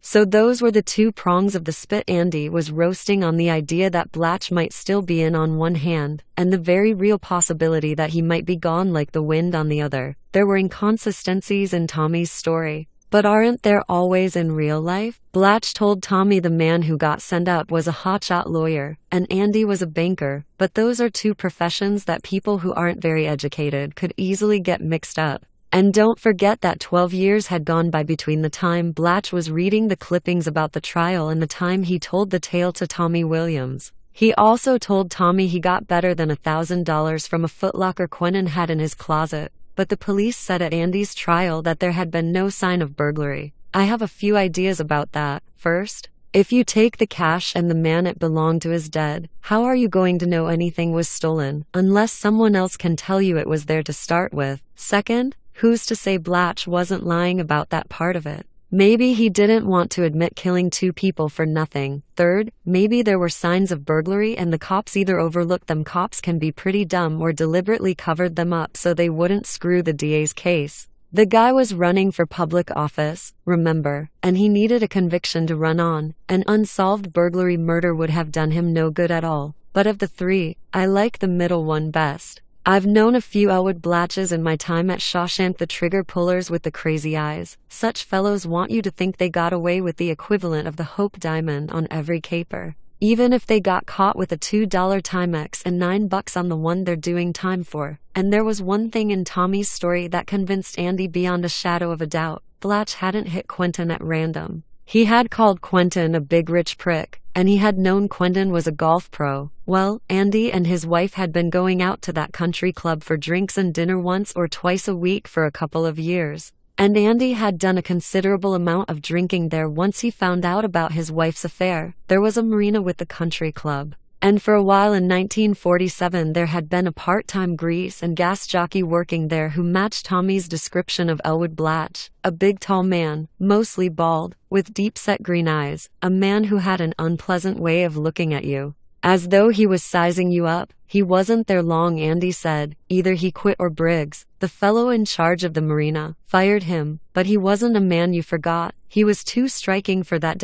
So Andy went to see Warden Norton on a rainy, windy day with big gray clouds scudding across the sky above the gray walls, a day when the last of the snow was starting to melt away and show lifeless patches of last year's grass in the fields beyond the prison. The warden has a good-sized office in the administration wing, and behind the warden's desk there's a door which connects with the assistant warden's office. The assistant warden was out that day, but a trustee was there. He was a half-lame fellow whose real name I have forgotten. All the inmates, me included, called him Chester after Marshal Dillon's sidekick. Chester was supposed to be watering the plants and waxing the floor. My guess is that the plants went thirsty that day and the only waxing that was done happened because of Chester's dirty ear polishing the keyhole plate of that connecting door. He heard the warden's main door open and close and then Norton saying, "Good morning, Dufresne. How can I help you?" "Warden," Andy began, and old Chester told us that he could hardly recognize Andy's voice. It was so changed. "Warden, there's something's happened to me that's so. I hardly know where to begin." "Well, why don't you just begin at the beginning?" the warden said, probably in his sweetest "let's all turn to the 23rd Psalm and read in unison" voice. That usually works the best, and so Andy did.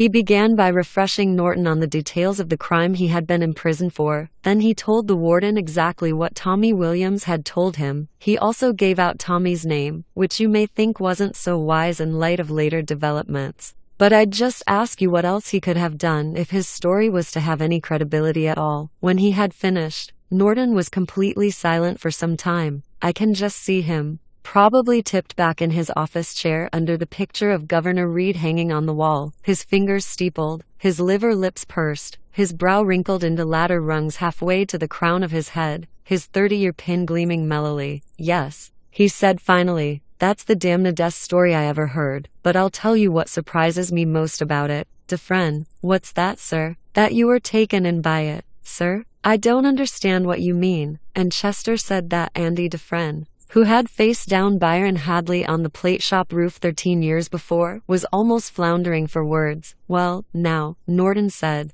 "it's pretty obvious to me that this young fellow Williams is impressed with you, quite taken with you. As a matter of fact, he hears your tale of woe, and it's quite natural of him to want to cheer you up, let's say, quite natural. He's a young man, not terribly bright. Not surprising he didn't realize what a state it would put you into. Now what I suggest is, don't you think I thought of that?" Andy asked. "But I'd never told Tommy about the man working down at the marina. I never told anyone that. It never even crossed my mind. But Tommy's description of his cellmate and that man, they're identical." "Well, now, you may be indulging in a little selective perception there," Norton said with a chuckle. "Phrases like that, selective perception, are required learning for people in the penology and corrections business. And they use them all they can." "That's not it at all, sir. That's your slant on it," Norton said, "but mine differs. And let's remember that I have only your word that there was such a man working at the Falmouth Hills Country Club back then." "No, sir." Andy broke in again. "No, that isn't true, because, anyway," Norton overrode him, expansive and loud, "let's just look at it from the other end of the telescope, shall we? Just suppose, now that there really was a fellow named Elwood Blatch." "Blatch," Andy said tightly. "Blatch, by all means, and let's say he was Thomas Williams' cellmate in Rhode Island. The chances are excellent that he has been released by now. Excellent. Why? We don't even know how much time he might have done there before he ended up with Williams, do we? Only that he was doing a 6 to 12. No, we don't know how much time he'd done, but Tommy said he was a bad actor, a cut-up. I think there's a fair chance that he may still be in, even if he's been released. The prison will have a record of his last known address, the names of his relatives, and both would almost certainly be dead ends. Andy was silent for a moment, and then he burst out. Well, it's a chance, isn't it? Yes, of course it is. So just for a moment, Dufresne, let's assume that Blatch exists and that he is still safely ensconced in the Rhode Island State Penitentiary. Now what is he going to say if we bring this kettle of fish to him in a bucket? Is he going to fall down on his knees, roll his eyes, and say, I did it, I did it, by all means add a life term onto my charge? How can you be so obtuse? Andy said, so low that Chester could barely hear, but he heard the warden just fine. What did you call me? Obtuse, Andy cried. Is it deliberate? Dufresne, you've taken 5 minutes of my time. No, 7, and I have a very busy schedule today. So I believe we'll just declare this little meeting closed and the country club will have all the old-time cards. Don't you realize that? Andy shouted. They'll have tax forms and W-2s and unemployment compensation forms, all with his name on them. There will be employees there now that were there then, maybe Briggs himself. It's been 15 years, not forever. They'll remember him. They will remember Blatch. If I've got Tommy to testify to what Blatch told him, and Briggs to testify that Blatch was there, actually working at the country club, I can get a new trial. I can. Guard. Take this man away. What's the matter with you? Andy said, and Chester told me he was very nearly screaming by then. It's my life, my chance to get out. Don't you see that? And you won't make a single long-distance call to at least verify Tommy's story? Listen, I'll pay for the call. I'll pay for. Then there was a sound of thrashing as the guards grabbed him and started to drag him out. Solitary, Warden Norton said dryly. He was probably fingering his 30-year pin as he said it. Bread and water. And so they dragged Andy away. Totally out of control now. Still screaming at the warden. Chester said you could hear him even after the door was shut. It's my life. It's my life. Don't you understand it's my life? 20 days on the grain and drain train for Andy down there in solitary. It was his second jolt in solitary, and his dust-up with Norton was his first real black mark since he had joined our happy little family. I'll tell you a little bit about Shawshank's solitary while we're on the subject. It's something of a throwback to those hardy pioneer days of the early to mid-1700s in Maine. In those days no one wasted much time with such things as penology and rehabilitation and selective perception. In those days, you were taken care of in terms of absolute black and white. You were either guilty or innocent. If you were guilty, you were either hung or put in gaol, and if you were sentenced to gaol, you did not go to an institution. No. You dug your own gaol with a spade provided by the province of Maine. You dug it as wide and as deep as you could during the period between sunup and sundown. Then they gave you a couple of skins and a bucket, and down you went. Once down, the gauzer would bar the top of your hole, throw down some grain or maybe a piece of maggoty meat once or twice a week, and maybe there would be a dipperful of barley soup on Sunday night. You pissed in the bucket. And you held up the same bucket for water when the gauzer came around at 6 in the morning. When it rained, you used the bucket to bail out your gaol cell, unless, that is, you wanted to drown like a rat in a rain barrel. No one spent a long time in the hole, as it was called. 30 months was an unusually long term, and so far as I've been able to tell, the longest term ever spent from which an inmate actually emerged alive was served by the so-called Durham boy. A 14-year-old psychopath who castrated a schoolmate with a piece of rusty metal. He did 7 years, but of course, he went in young and strong. You have to remember that for a crime that was more serious than petty theft or blasphemy or forgetting to put a snotrig in your pocket when out of doors on the Sabbath, you were hung for low crimes such as those just mentioned and for others like them. You'd do your 3 or 6 or 9 months in the hole and come out fishbelly white, cringing from the wide open spaces, your eyes half blind, your teeth more than likely rocking and rolling in their sockets from the scurvy, your feet crawling with fungus. Jolly old province of Maine. Yo-ho-ho and a bottle of rum. Shawshank's solitary wing was nowhere as bad as that, I guess. Things come in 3 major degrees in the human experience. I think there's good, bad, and terrible. And as you go down into progressive darkness toward terrible, it gets harder and harder to make subdivisions. To get to solitary wing, you were led down 23 steps to a basement level where the only sound was the drip of water. The only light was supplied by a series of dangling 60-watt bulbs. The cells were keg-shaped, like those wall safes rich people sometimes hide behind a picture. Like a safe, the round doorways were hinged, and solid instead of barred. You got ventilation from above, but no light except for your own 60-watt bulb, which was turned off from a master switch promptly at 8 p.m., an hour before lights out in the rest of the prison. The light bulb wasn't in a wire mesh cage or anything like that. The feeling was that if you wanted to exist down there in the dark, you were welcome to it. Not many did, but after 8, of course, you had no choice. You had a bunk bolted to the wall and a can with no toilet seat. You had 3 ways to spend your time: sitting, shitting, or sleeping. Big choice. 20 days could get to seem like a year,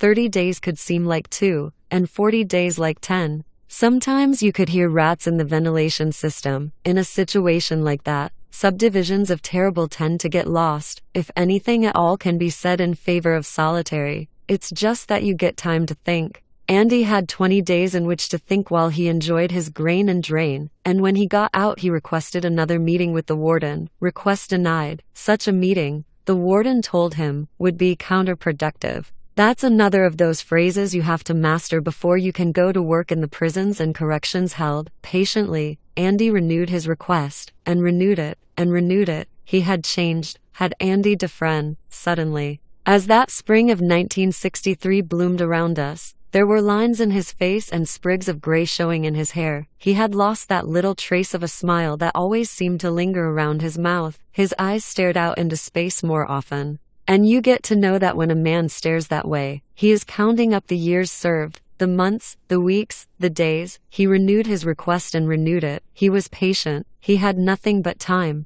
It got to be summer. In Washington, President Kennedy was promising a fresh assault on poverty and on civil rights inequalities, not knowing he had only half a year to live. In Liverpool, a musical group called the Beatles was emerging as a force to be reckoned with in British music. But I guess that no one stateside had yet heard of them. The Boston Red Sox, still 4 years away from what New England folks call the miracle of '67, were languishing in the cellar of the American League. All of those things were going on out in a larger world where people walked free. Norton saw him near the end of June, and this conversation I heard about from Andy himself some 7 years later. If it's the squeeze, you don't have to worry. Andy told Norton in a low voice. Do you think I'd talk that up? I'd be cutting my own throat. I'd be just as indictable as. That's enough, Norton interrupted. His face was as long and cold as a slate gravestone. He leaned back in his office chair until the back of his head almost touched the sampler reading His judgment cometh, and that right early. But,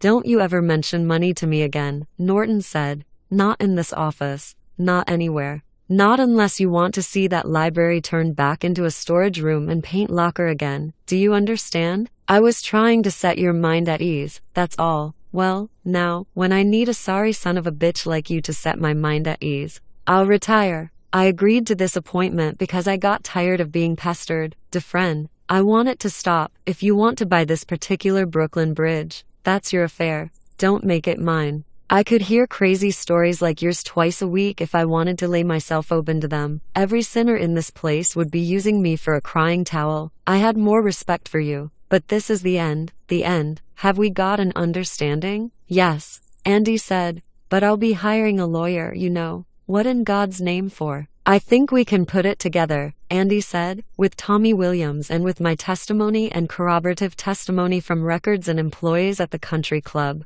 I think we can put it together. Tommy Williams is no longer an inmate of this facility. What? He's been transferred? Transferred where? Cashman. At that, Andy fell silent. He was an intelligent man. But it would have taken an extraordinarily stupid man not to smell deal all over that. Cashman was a minimum security prison far up north in Aroostook County. The inmates pick a lot of potatoes, and that's hard work. But they are paid a decent wage for their labor and they can attend classes at CVI, a pretty decent vocational technical institute, if they so desire. More important to a fellow like Tommy, a fellow with a young wife and a child. Cashman had a furlough program, which meant a chance to live like a normal man, at least on the weekends, a chance to build a model plane with his kid, have sex with his wife, maybe go on a picnic. Norton had almost surely dangled all of that under Tommy's nose with only one string attached. Not one more word about Elwood Blatch. Not now, not ever. Or you'll end up doing hard time in Thomaston down there on scenic Route 1 with the real hard guys.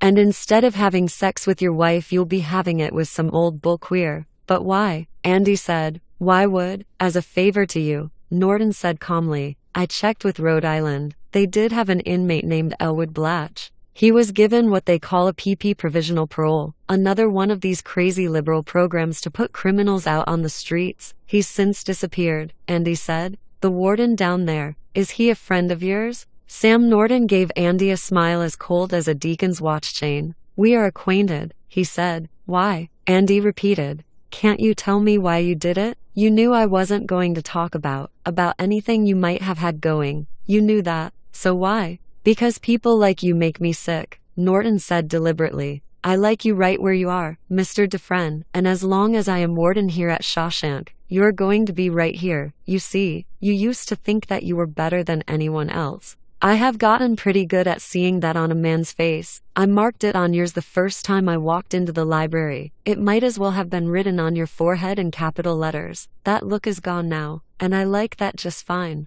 It is not just that you are a useful vessel. Never think that. It is simply that men like you need to learn humility. Why? You used to walk around that exercise yard as if it was a living room and you were at one of those cocktail parties where the hellbound walk around coveting each other's wives and husbands and getting swinishly drunk. But you don't walk around that way anymore, and I'll be watching to see if you should start to walk that way again, over a period of years. I'll be watching you, with great pleasure. Now get the hell out of here, okay? But all the extracurricular activities stop now. Norton, the investment counseling, the scams, the free tax advice, it all stops. Get H&R Block to tell you how to declare your income. Warden Norton's face first went brick red, and then all the color fell out of it. You're going back into solitary for that. 30 days, bread and water, another black mark. And while you're in, think about this. If anything that's been going on should stop, the library goes. I will make it my personal business to see that it got back to what it was before you came here, and I will make you life very hard, very difficult. You'll do the hardest time it possible to do. You'll lose that one bunk Hilton down in cell block 5, for starters, and you'll lose those rocks on the windowsill, and you'll lose any protection the guards have given you against the sodomites. You will lose everything. Clear? I guess it was clear enough. Time continued to pass, the oldest trick in the world, and maybe the only one that really is magic. But Andy Dufresne had changed. He had grown harder. That's the only way I can think to put it. He went on doing Warden Norton's dirty work and F held on to the library. So outwardly things were about the same. H continued to have his birthday drinks and his year-end holiday drinks. He continued to share out the rest of each bottle. I got his fresh rock polishing cloths from time to time, and in 1967 I g him a new rock hammer. The one I'd gotten him 19 years ago had, as I told you, plumb worn out. 19 years. When you say it sudden like that, those 3 syllables sound like the thud and double locking of a tomb door. The rock hammer, which had be a $10 item back then, went for 22 by 67. He had a sad little grin over that. Andy continued to shape and polish the rocks he found in the exercise yard. But the yard was smaller by then. Half of what he'd been there in 1950 had been asphalted over in 1962. Nonetheless, he found enough to keep him occupied, I guess. When he finished with each rock, he would put it carefully on his wind's ledge, which faced east. He told me he liked to look at them in the sun, the pieces of the planet he had taken up from the dirt and shaped. Schists, quartzes, granites. Funny little mica sculptures that were held together with airplane glue. Various sedimentary conglomerates that were polished and cut in such a way that you could see why Andy called them millennium sandwiches, the layers of different material that had built up over a period of decades and centuries. Andy would give his stones and his rock sculptures away from time to time in order to make room for new ones. He gave me the greatest number. I think counting the stones that looked like matched cufflinks, I had 5. There was one of the mica sculptures I told you about, carefully crafted to look like a man throwing a javelin, and 2 of the sedimentary conglomerates, all the levels showing in smoothly polished cross-section. I've still got them. And I take them down every so often and think about what a man can do, if he has time enough and the will to use it, a drop at a time. So, on the outside, at least, things were about the same. If Norton had wanted to break Andy as badly as he had said, he would have had to look below the surface to see the change, but if he had seen how different Andy had become, I think Norton would have been well satisfied with the for years following his clash with Andy. He had told Andy that Andy walked around the exercise yard as if he were at a cocktail party. That isn't the way I would have put it, but I know what he meant. It goes back to what I said about Andy wearing his freedom like an invisible coat. About how he never really developed a prison mentality. His eyes never got that dull look. He never developed the walk that men get when the day is over and they are going back to their cells for another endless night, that flat-footed, hump-shouldered walk. Andy walked with his shoulders squared, and his step was always light, as if he were heading home to a good home-cooked meal and a good woman instead of to a tasteless mess of soggy vegetables, lumpy mashed potato, and a slice or two of that fatty, gristly stuff most of the cons called mystery meat, that, and a picture of Raquel Welch on the wall. But for those 4 years, although he never became exactly like the others, he did become silent, introspective and brooding.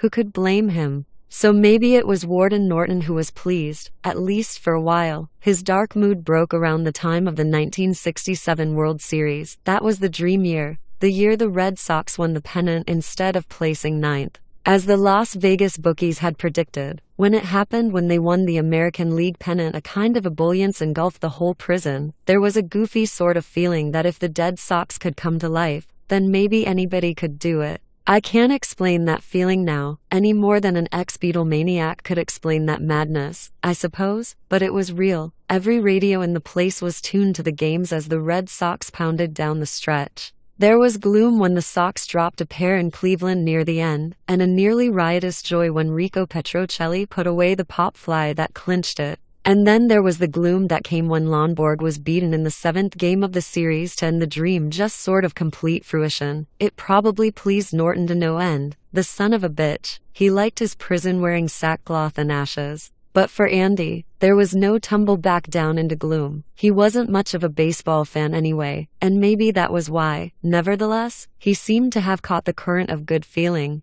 And for him it didn't peter out again after the last game of the series. He had taken that invisible coat out of the closet and put it on again. I remember one bright gold fall day in very late October, a couple of weeks after the World Series had ended. It must have been a Sunday, because the exercise yard was full of men walking off the week, tossing a frisbee or two, passing around a football, bartering what they had to barter. Others would be at the long table in the visitors' hall, under the watchful eyes of the screws, talking with their relatives, smoking cigarettes, telling sincere lies, receiving their picked-over care packages. Andy was squatting Indian fashion against the wall, chunking 2 small rocks together in his hands. His face turned up into the sunlight. It was surprisingly warm, that sun, for a day so late in the year. "Hello, Red," he called. "Come on and sit a spell." I did. "You want this?" he asked, and handed me one of the 2 carefully polished Millennium sandwiches I just told you about. "I sure do,"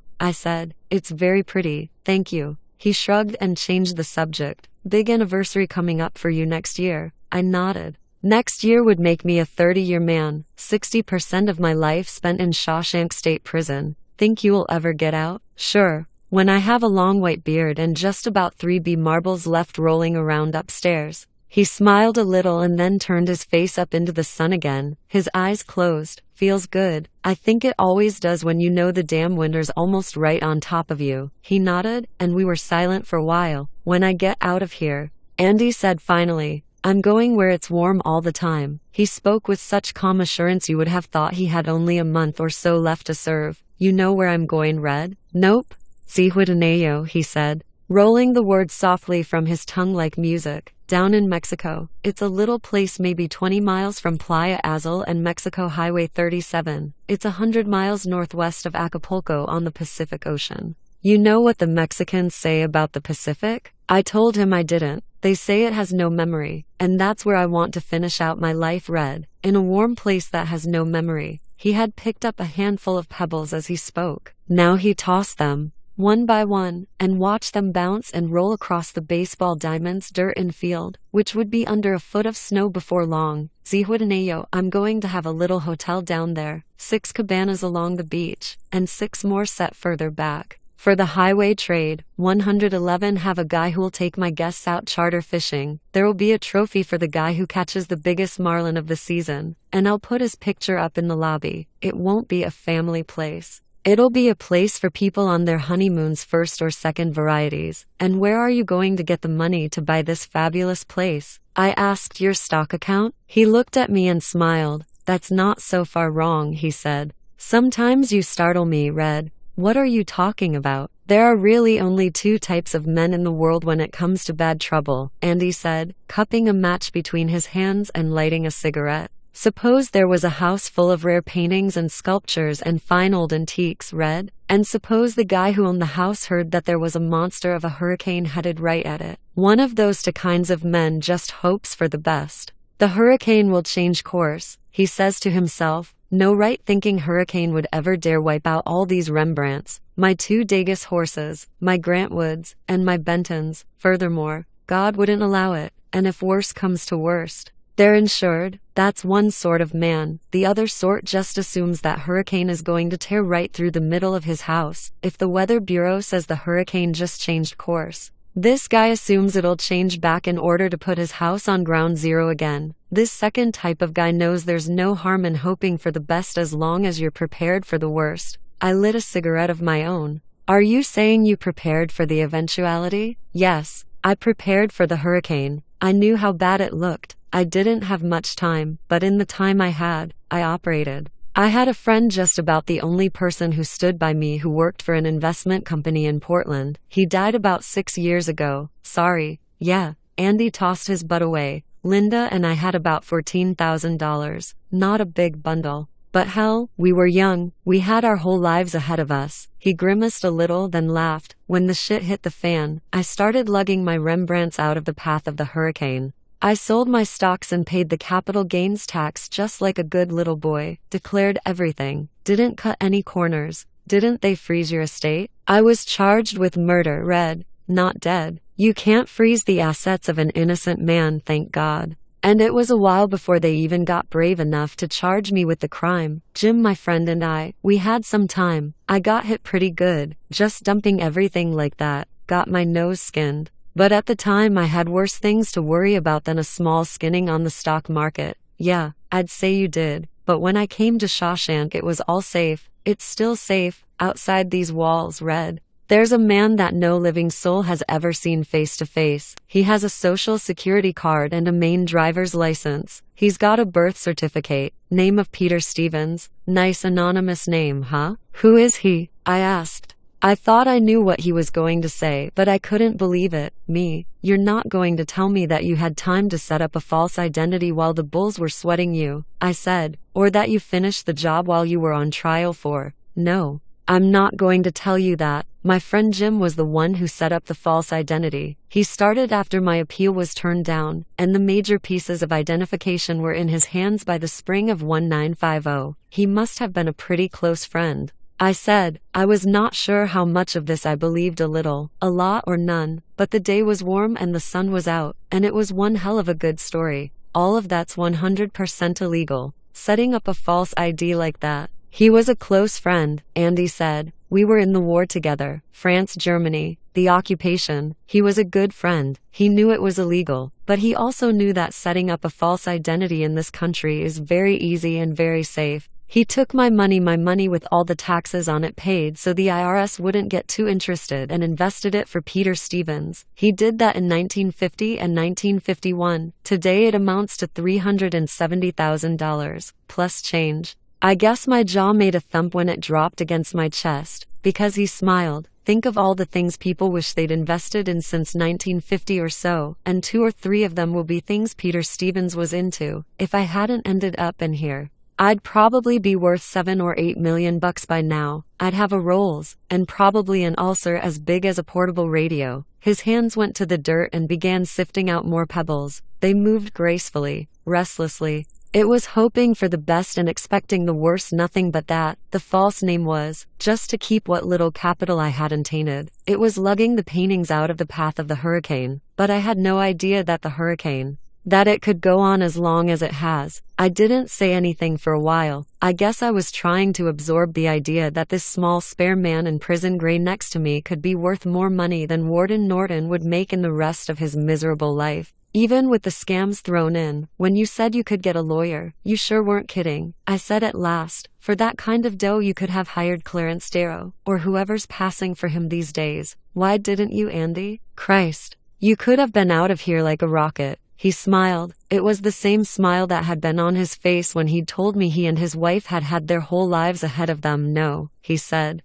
A good lawyer would have sprung the Williams kid from Cashman whether he wanted to go or not, I said. I was getting carried away now. You could have gotten your new trial, hired private detectives to look for that guy Blatch, and blown Norton out of the water to boot. Why not, Andy? Because I outsmarted myself. If I ever try to put my hands on Peter Stevens's money from inside here, I'll lose every cent of it. My friend Jim could have arranged it, but Jim's dead. You see the problem? I saw it. For all the good that money could do, Andy, it might as well have really belonged to another person. In a way, it did. And if the stuff it was invested in suddenly turned bad, all Andy could do would be to watch the plunge. To trace it day after day on the stocks and bonds page of the Press Herald. It's a tough life if you don't weaken, I guess. I'll tell you how it is, Red. There's a big hayfield in the town of Buxton. You know where Buxton is at, don't you? I said I did. It lies right next door to Scarborough. That's right. And at the north end of this particular hayfield there's a rock wall, right out of a Robert Frost poem. And somewhere along the base of that wall is a rock that has no business in a main hayfield.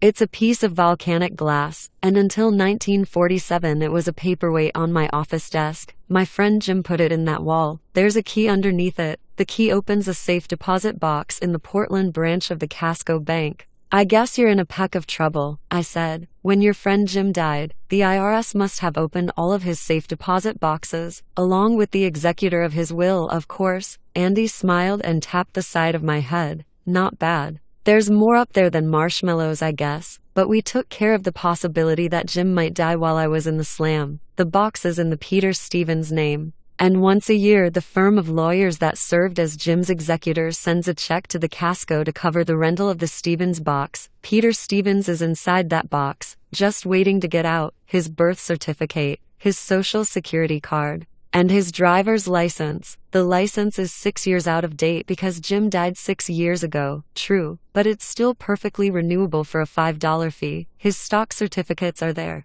the tax-free municipals, and about 18 bearer bonds in the amount of $10,000 each. I whistled. Peter Stevens is locked in a safe deposit box at the Casco Bank in Portland, and Andy Dufresne is locked in a safe deposit box at Shawshank, he said. Tit for tat. And the key that unlocks the box and the money and the new life is under a hunk of black glass in a Buxton hayfield. Told you this much, so I'll tell you something else. Read for the last 20 years, give or take. I have been watching the papers with a more than usual interest for news of any construction projects in Buxton. I keep thinking that someday soon I'm going to read that they're putting a highway through there, or erecting a new community hospital, or building a shopping center, burying my new life under 10 feet of concrete, or spitting it into a swamp somewhere with a big load of fill. I blurted, Jesus Christ, Andy, if all of this is true, how do you keep from going crazy? He smiled.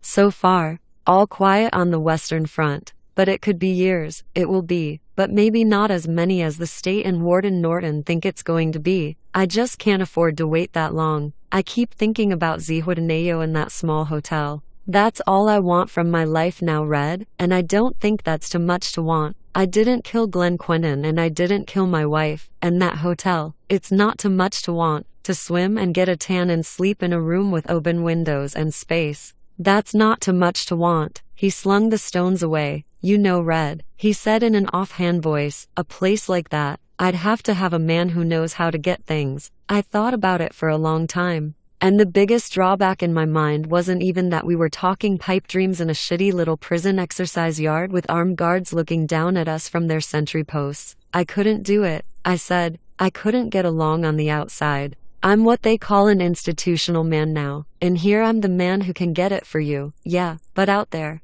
anyone can get it for you, out there. If you want posters or rock hammers or one particular record or a boat in a bottle model kit, you can use the fucking Yellow Pages. In here, I'm the fucking Yellow Pages. I wouldn't know how to begin, or where. You underestimate yourself, he said. You're a self-educated man, a self-made man, a rather remarkable man, I think. Hell, I don't even have a high school diploma. I know that, he said, but it isn't just a piece of paper that makes a man, and it isn't just prison that breaks one either. I couldn't hack it outside, Andy. I know that. He got up. You think it over, he said casually, just as the inside whistle blew, and he strolled off, as if he were a free man who had just made another free man a proposition, and for a while just that was enough to make melees free. Andy could do that. He could make me forget for a time that we were both lifers, at the mercy of a hard-ass parole board and a psalm-singing warden who liked Andy to friend right where he was. After all, Andy was a lap dog who could do tax returns. What a wonderful animal.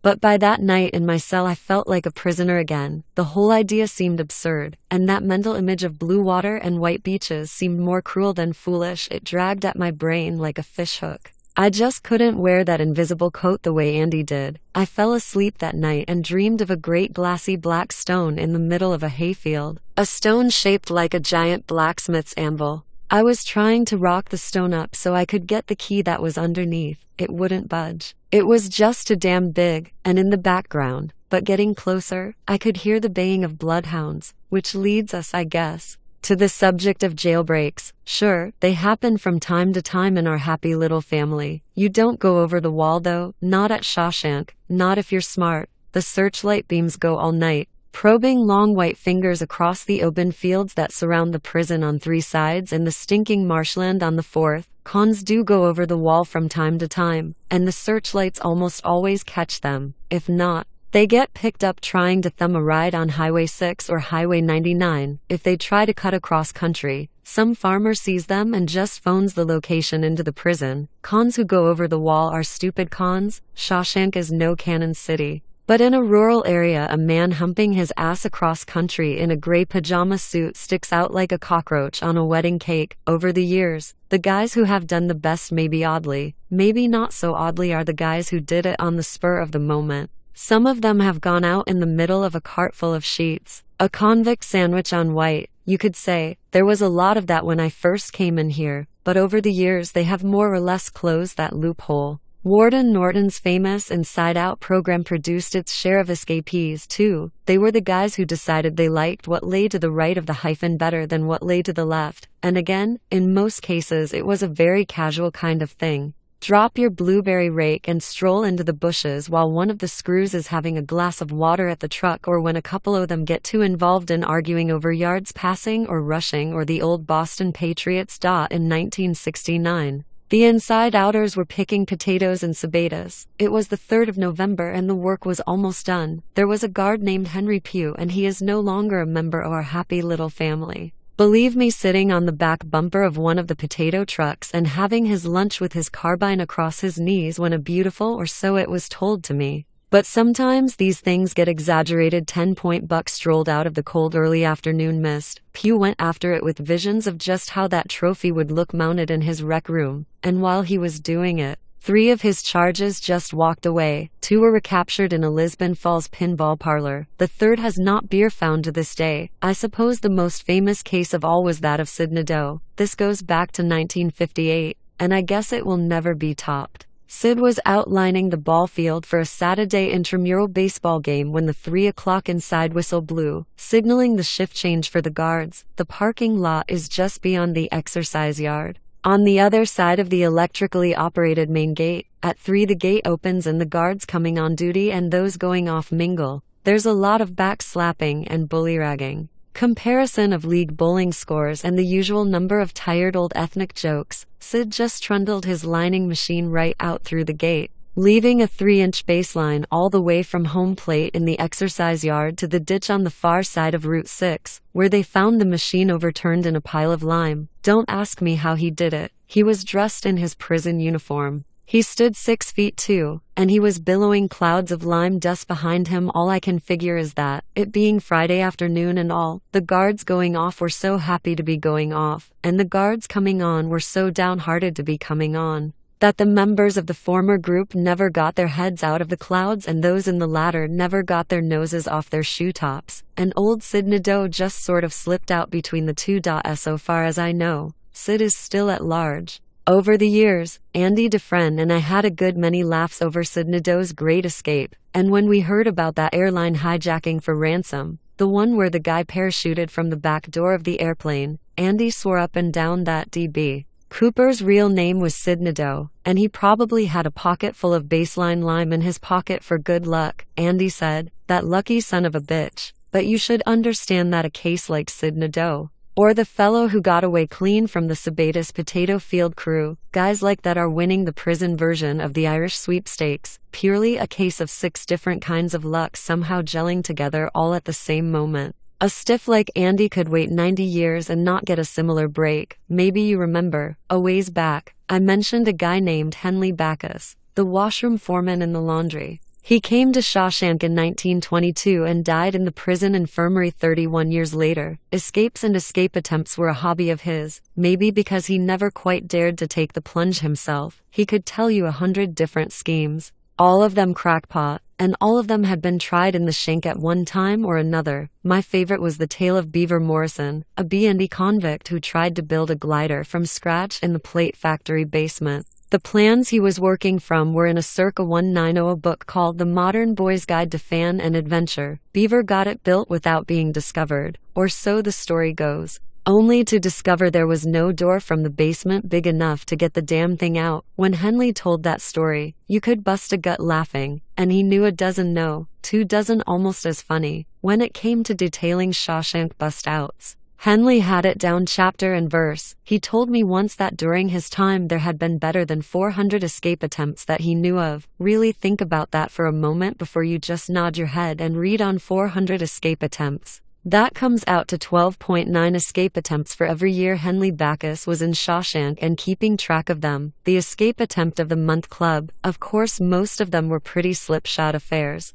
The sort of thing that ends up with a guard grabbing some poor, sidling slob's arm and growling, "Where do you think you're going, you happy asshole?" Henley said he'd class maybe 60 of them as more serious attempts. And he included the prison break of 1937, the year before I arrived at the shank. The new administration wing was under construction then and 14 cons got out, using construction equipment in a poorly locked shed. The whole of southern Maine got into a panic over those 14 hardened criminals, most of whom were scared to death and had no more idea of where they should go than a jackrabbit does when its headlight pinned to the highway with a big truck bearing down on it. Not one of those 14 got away. 2 of them were shot dead by civilians. Not police officers or prison personnel, but none got away. How many had gotten away between 1938, when I came here, and that day in October when Andy first mentioned Zihuatanejo to me? Putting my information and Henley's together, I'd say 10.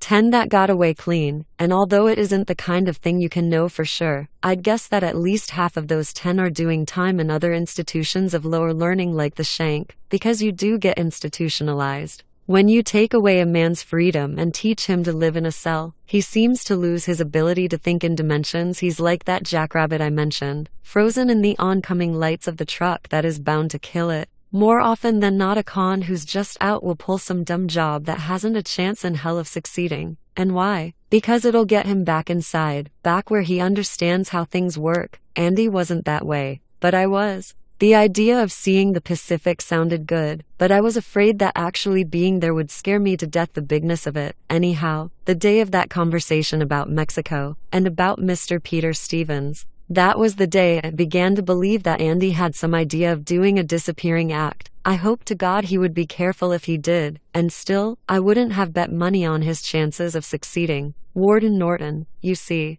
was watching Andy with a special close eye. Andy wasn't just another deadhead with a number to Norton. They had a working relationship, you might say. Also, Andy had brains and he had heart. Norton was determined to use the one and crush the other. As there are honest politicians on the outside, ones who stay bought, there are honest prison guards, and if you are a good judge of character and if you have some loot to spread around, I suppose it's possible that you could buy enough look the other way to make a break. I'm not the man to tell you such a thing has never been done, but Andy Dufresne wasn't the man who could do it, because, as I've said, Norton was watching. Andy knew it. And the screws knew it too. Nobody was going to nominate Andy for the Inside Out program, not as long as Warden Norton was evaluating the nominations, and Andy was not the kind of man to try a casual Sid Nadeau type of escape. If I had been him, the thought of that key would have tormented me endlessly. I would have been lucky to get 2 hours worth of honest shut-eye a night. Buxton was less than 30 miles from Shawshank, so near and yet so far. I still thought his best chance was to engage a lawyer and try for the retrial. Anything to get out from under Norton's thumb. Maybe Tommy Williams could be shut up by nothing more than a cushy furlough program, but I wasn't entirely sure. Maybe a good old Mississippi hard-ass lawyer could crack him, and maybe that lawyer wouldn't even have to work that hard. Williams had honestly liked Andy. Every now and then I'd bring these points up to Andy, who would only smile, his eyes far away, and say he was thinking about it. Apparently he'd been thinking about a lot of other things, as well. In 1975, Andy Dufresne escaped from Shawshank. He hasn't been recaptured, and I don't think he ever will be. In fact, I don't think Andy Dufresne even exists anymore, but I think there's a man down in Zihuatanejo, Mexico, named Peter Stevens, probably running a very new small hotel in this year of our Lord 1976. I'll tell you what I know and what I think. That's about all I can do, isn't it? On March 12, 1975, the cell doors in cell block 5 open at 6:30 a.m., as they do every morning around here except Sunday, and as they do every day except Sunday. The inmates of those cells stepped forward into the corridor and formed two lines as the cell doors slammed shut behind them. They walked up to the main cell block gate, where they were counted off by 2 guards before being sent on down to the cafeteria for a breakfast of oatmeal, scrambled eggs, and fatty bacon. All of this went according to routine until the count at the cell block gate. There should have been 27. Instead, there were 26. After a call to the captain of the guards, cell block 5 was allowed to go to breakfast. The captain of the guards, a not half-bad fellow named Richard Gonyar, and his assistant, a jolly prick named Dave Burks, came down to cell block 5 right away. Gonyar reopened the cell doors and he and Burks went down the corridor together, dragging their sticks over the bars, their guns out. In a case like that, what you usually have is someone who has been taken sick in the night, so sick he can't even step out of his cell in the morning. More rarely, someone has died, or committed suicide, but this time, they found a mystery. Instead of a sick man or a dead man, they found no man at all. There were 14 cells in cell block 5, 7 to a side. All fairly neat. Restriction of visiting privileges is the penalty for a sloppy cell at Shawshank, and all very empty. Gonyar's first assumption was that there had been a miscount or a practical joke, so instead of going off to work after breakfast, the inmates of cell block 5 were sent back to their cells, joking and happy. Any break in the routine was always welcome. Cell doors opened. Prisoners stepped in. Cell doors closed. Some clown shouting, "I want my lawyer. I want my lawyer. You guys run this place just like a frigging prison. Burks, shut up in there, or I'll rank you." The clown, "I ranked your wife, Berkey." Gonyar, "Shut up, all of you, or you'll spend the day in there." He and Burks went up the line again, counting noses. They didn't have to go far. "Who belongs in this cell?" Gonyar asked the right side night guard. Andrew Dufresne, the right side answered, and that was all it took. Everything stopped being routine right then. The balloon went up. In all the prison movies I've seen, this wailing horn goes off when there's been a break. That never happens at Shawshank.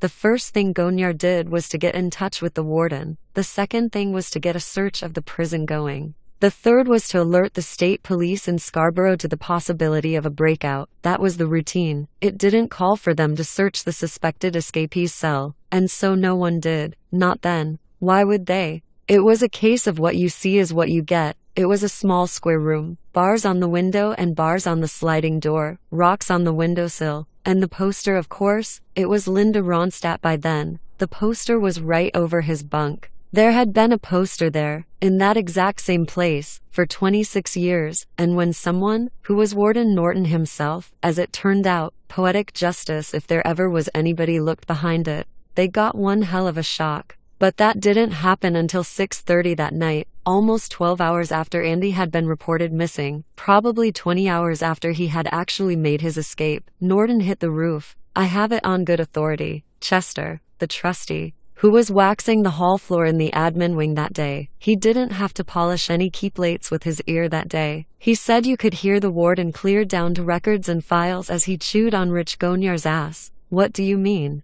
You're satisfied he's not on the prison grounds? What does that mean? It means you didn't find him. You better find him. You better. Because I want him. Do you hear me? Want him. Gonyar said something.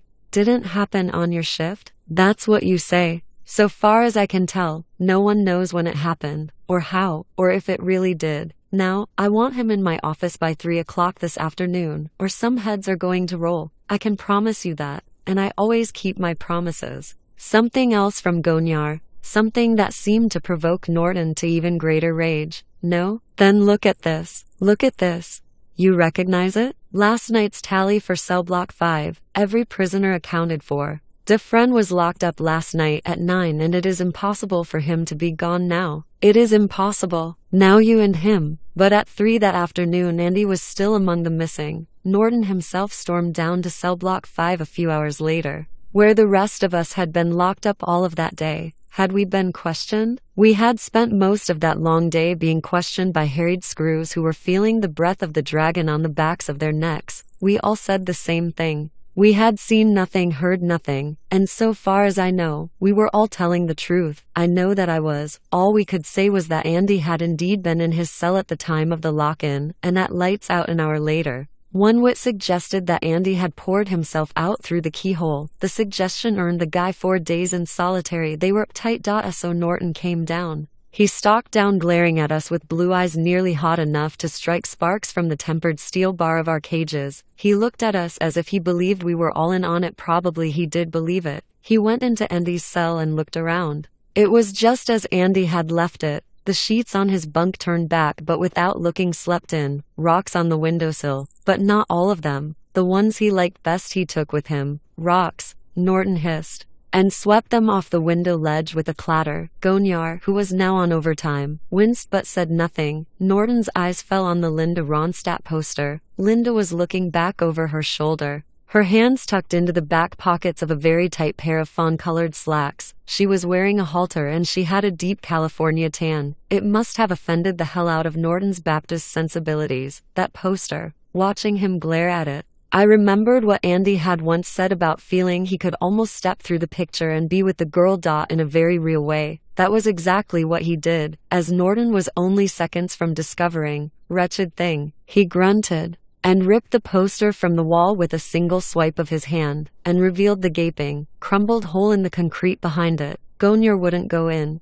Norton ordered him. God. They must have heard Norton ordering Rich Gonyar to go in there all over the prison, and Gonyar just refused him, point blank. I'll have your job for this. Norton screamed. He was as hysterical as a woman having a hot flash. He had utterly blown his cool. His neck had turned a rich, dark red, and 2 veins stood out, throbbing, on his forehead. You can count on it, you Frenchman. I'll have your job and I'll see to it that you never get another one in any prison system in New England. Gonyar silently held out his service pistol to Norton, but first, he'd had enough. He was then 2 hours overtime, going on 3, and he'd just had enough. It was as if Andy's defection from our happy little family had driven Norton right over the edge of some private irrationality that had been there for a long time. I don't know what that private irrationality might have been, of course. But I do know that there were 26 cons listening to Norton's little dust-up with Rich Gonyar that evening as the last of the light faded from a dull late winter sky.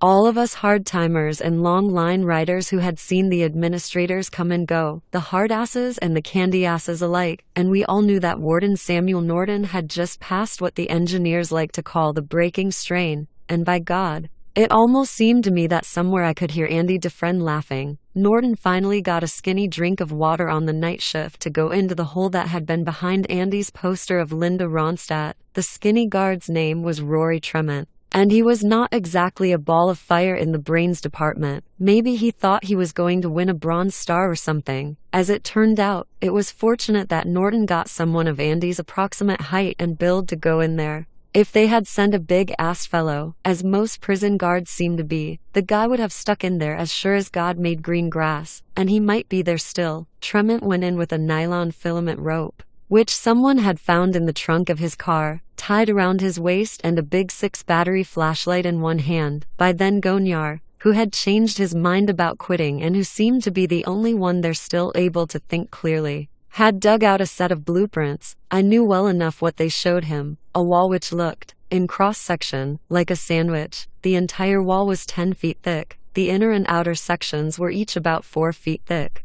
In the center was 2 feet of pipe space, and you want to believe that was the meat of the thing, in more ways than one. Tremont's voice came out of the hole, sounding hollow and dead. Something smells awful in here, Warden. Never mind that. Keep going. Tremont's lower legs disappeared into the hole. A moment later his feet were gone too. His light flashed dimly back and forth. Warden, it smells pretty damn bad. Never mind, I said. Norton cried. Dolorously Tremont's voice floated back. Smells like shit. Oh God, that's what it is. It's shit. Oh my God, let me out of here. I'm gonna blow my groceries. Oh shit, it's shit. Oh my go out. And then came the unmistakable sound of Rory Tremont losing his last couple of meals. Well, that was it for me. I couldn't help myself. The whole day? Hell no. The last 30 years. All came up on me at once and I started laughing fit to split. A laugh such as I'd never had since I was a free man. The kind of laugh I never expected to have inside these gray walls.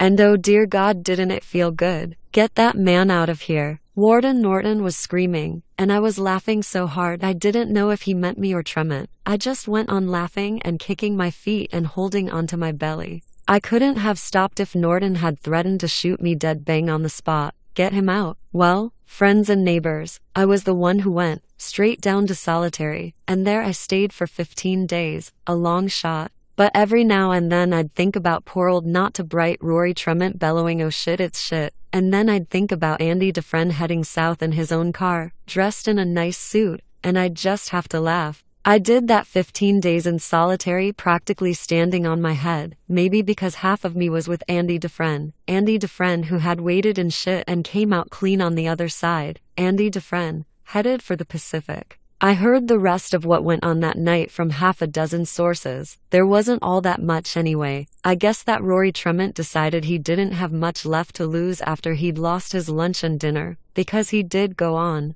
There was no danger of falling down the pipe shaft between the inner and outer segments of the cell block wall. It was so narrow that Tremont actually had to wedge himself down. He said later that he could only take half breaths and that he knew what it would be like to be buried alive. What he found at the bottom of the shaft was a master sewer pipe which served the 14 toilets in cell block 5. A porcelain pipe that had been laid 33 years before. It had been broken into. Beside the jagged hole in the pipe, Tremont found Andy's rock hammer. Andy had gotten free, but it hadn't been easy. The pipe was even narrower than the shaft Tremont had just descended. Rory Tremont didn't go in, and so far as I know, no one else did, either. It must have been damn near unspeakable. A rat jumped out of the pipe as Tremont was examining the hole in the rock hammer, and he swore later that it was nearly as big as a Cocker Spaniel pup. He went back up the crawl space to Andy's cell like a monkey on a stick. Andy had gone into that pipe. Maybe he knew that it emptied into a stream 500 yards beyond the prison on the marshy western side. I think he did. The prison blueprints were around, and Andy would have found a way to look at them. He was a methodical cuss. He would have known or found out that the sewer pipe running out of cell block 5 was the last one in Shawshank not hooked into the new waste treatment plant, and he would have known it was due it by mid-197.5 or due it never.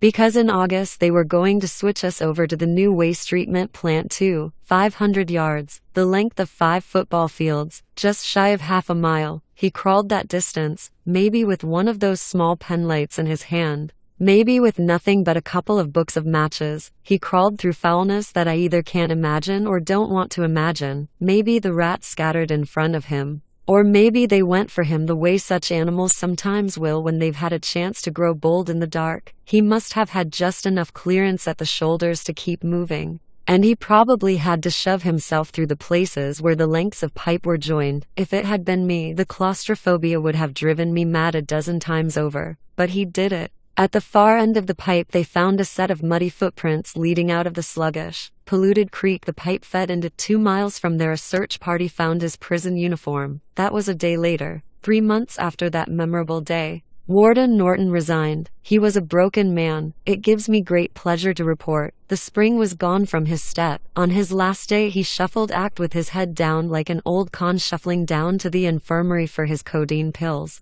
It was Gonyar who took over, and to Norton that must have seemed like the unkindest cut of all. For all I knew, some Norton is down there in Elliott now, attending services at the Baptist church every Sunday, and wondering how the hell Andy Dufresne ever could have gotten the better of him. I could have told him. The answer to the question is simplicity itself. Some have got it, Sam, and some don't, and never will. That's what I know. Now I'm going to tell you what I think. I may have it wrong on some of the specifics, but I'd be willing to let my watch and chain that I've got the general outline down pretty well, because with Andy being the sort of man that he was, there's only one or two ways that it could have been, and every now and then, when I think it out, I think of Normanton, that half-crazy Indian. Nice Della, Normanton had said after selling with Andy for 8 months. I was glad to go, me. Bad draft in that cell, all the time cold. He don't let nobody touch his things. That's okay. Any man. Never made fun, but big draft. Poor crazy Normanton. He knew more than all the rest of us, and he knew it sooner.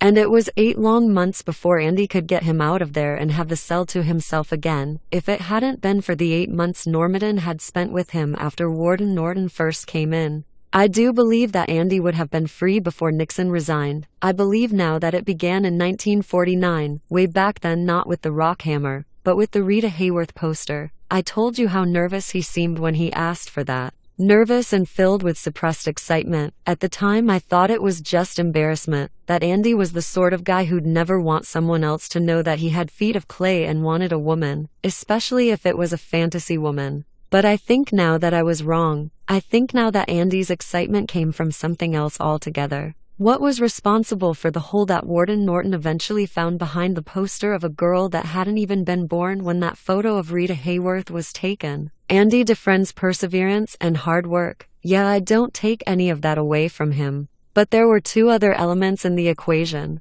A lot of luck, and WA concrete. You don't need me to explain the luck, I guess. The WA concrete I checked out for myself. I invested some time and a couple of stamps and wrote first to the University of Maine History Department and then to a fellow whose address they were able to give me. This fellow had been foreman of the WA project that built the Shawshank Max Security Wing. The wing, which contains cell blocks 3, 4, and 5, was built in the years 1934–37. Now, most people don't think of cement and concrete as technological developments, the way we think of cars and oil furnaces and rocket ships, but they really are. There was no modern cement until 1870 or so, and no modern concrete until after the turn of the century. Mixing concrete is as delicate a business as making bread. You can get it too watery or not watery enough. You can get the sand mix too thick or too thin, and the same is true of the gravel mix. And back in 1934, the science of mixing the stuff was a lot less sophisticated than it is today. The walls of cell block 5 were solid enough, but they weren't exactly dry and toasty. As a matter of fact, they were and are pretty damn dank. After a long wet spell they would sweat and sometimes even drip. Cracks had a way of appearing,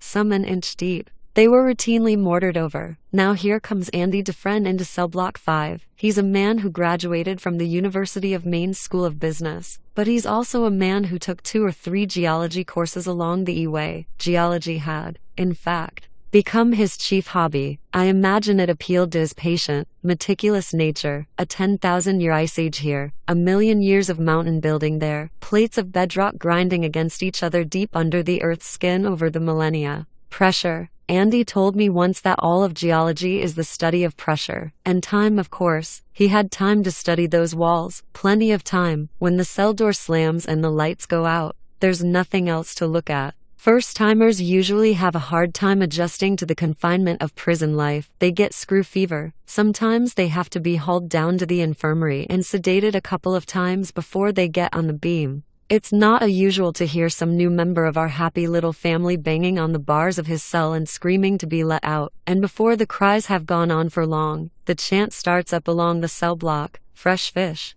Hey little fishy. Fresh fish. Fresh fish. Got fresh fish today. Andy didn't flip out like that when he came to the shank in 1948, but that's not to say that he didn't feel many of the same things. He may have come close to madness. Some do. And some go sailing right over the edge, old life blown away in the wink of an eye, indeterminate nightmare stretching out ahead, a long season in hell.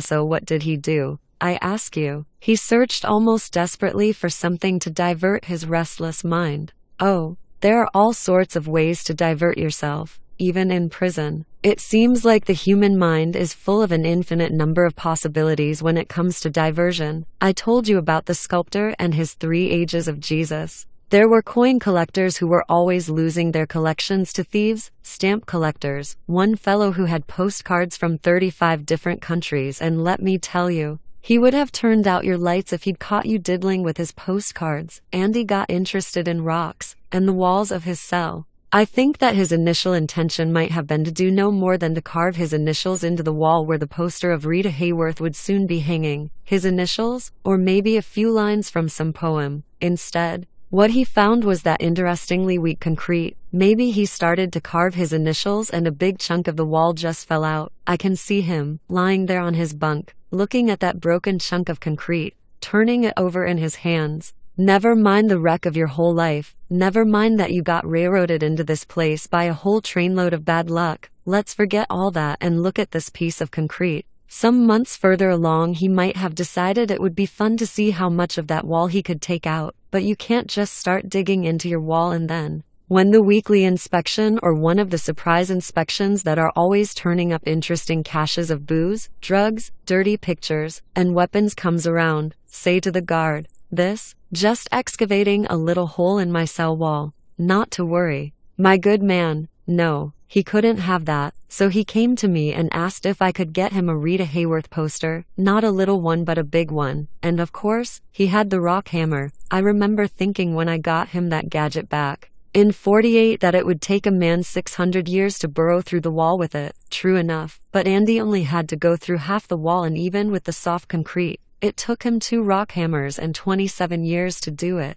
Of course, he lost most of one of those years to Normanton, and he could only work at night, preferably late at night, when almost everybody is asleep, including the guards who work the night shift. But I suspect the thing which slowed him down the most was getting rid of the wall as he took it out. He could muffle the sound of his work by wrapping the head of his hammer in rock polishing cloths. But what to do with the pulverized concrete and the occasional chunks that came out whole? I think he must have broken up the chunks into pebbles, and I remembered the Sunday after I had gotten him the rock hammer. I remember watching him walk across the exercise yard, his face puffy from his latest go-round with the sisters. I saw him stoop, pick up a pebble, and it disappeared up his sleeve. That inside sleeve pocket is an old prison trick. Up your sleeve or just inside the cuff of your pants. And I have another memory, very strong but unfocused, maybe something I saw more than once. This memory is of Andy Dufresne walking across the exercise yard on a hot summer day when the air was utterly still,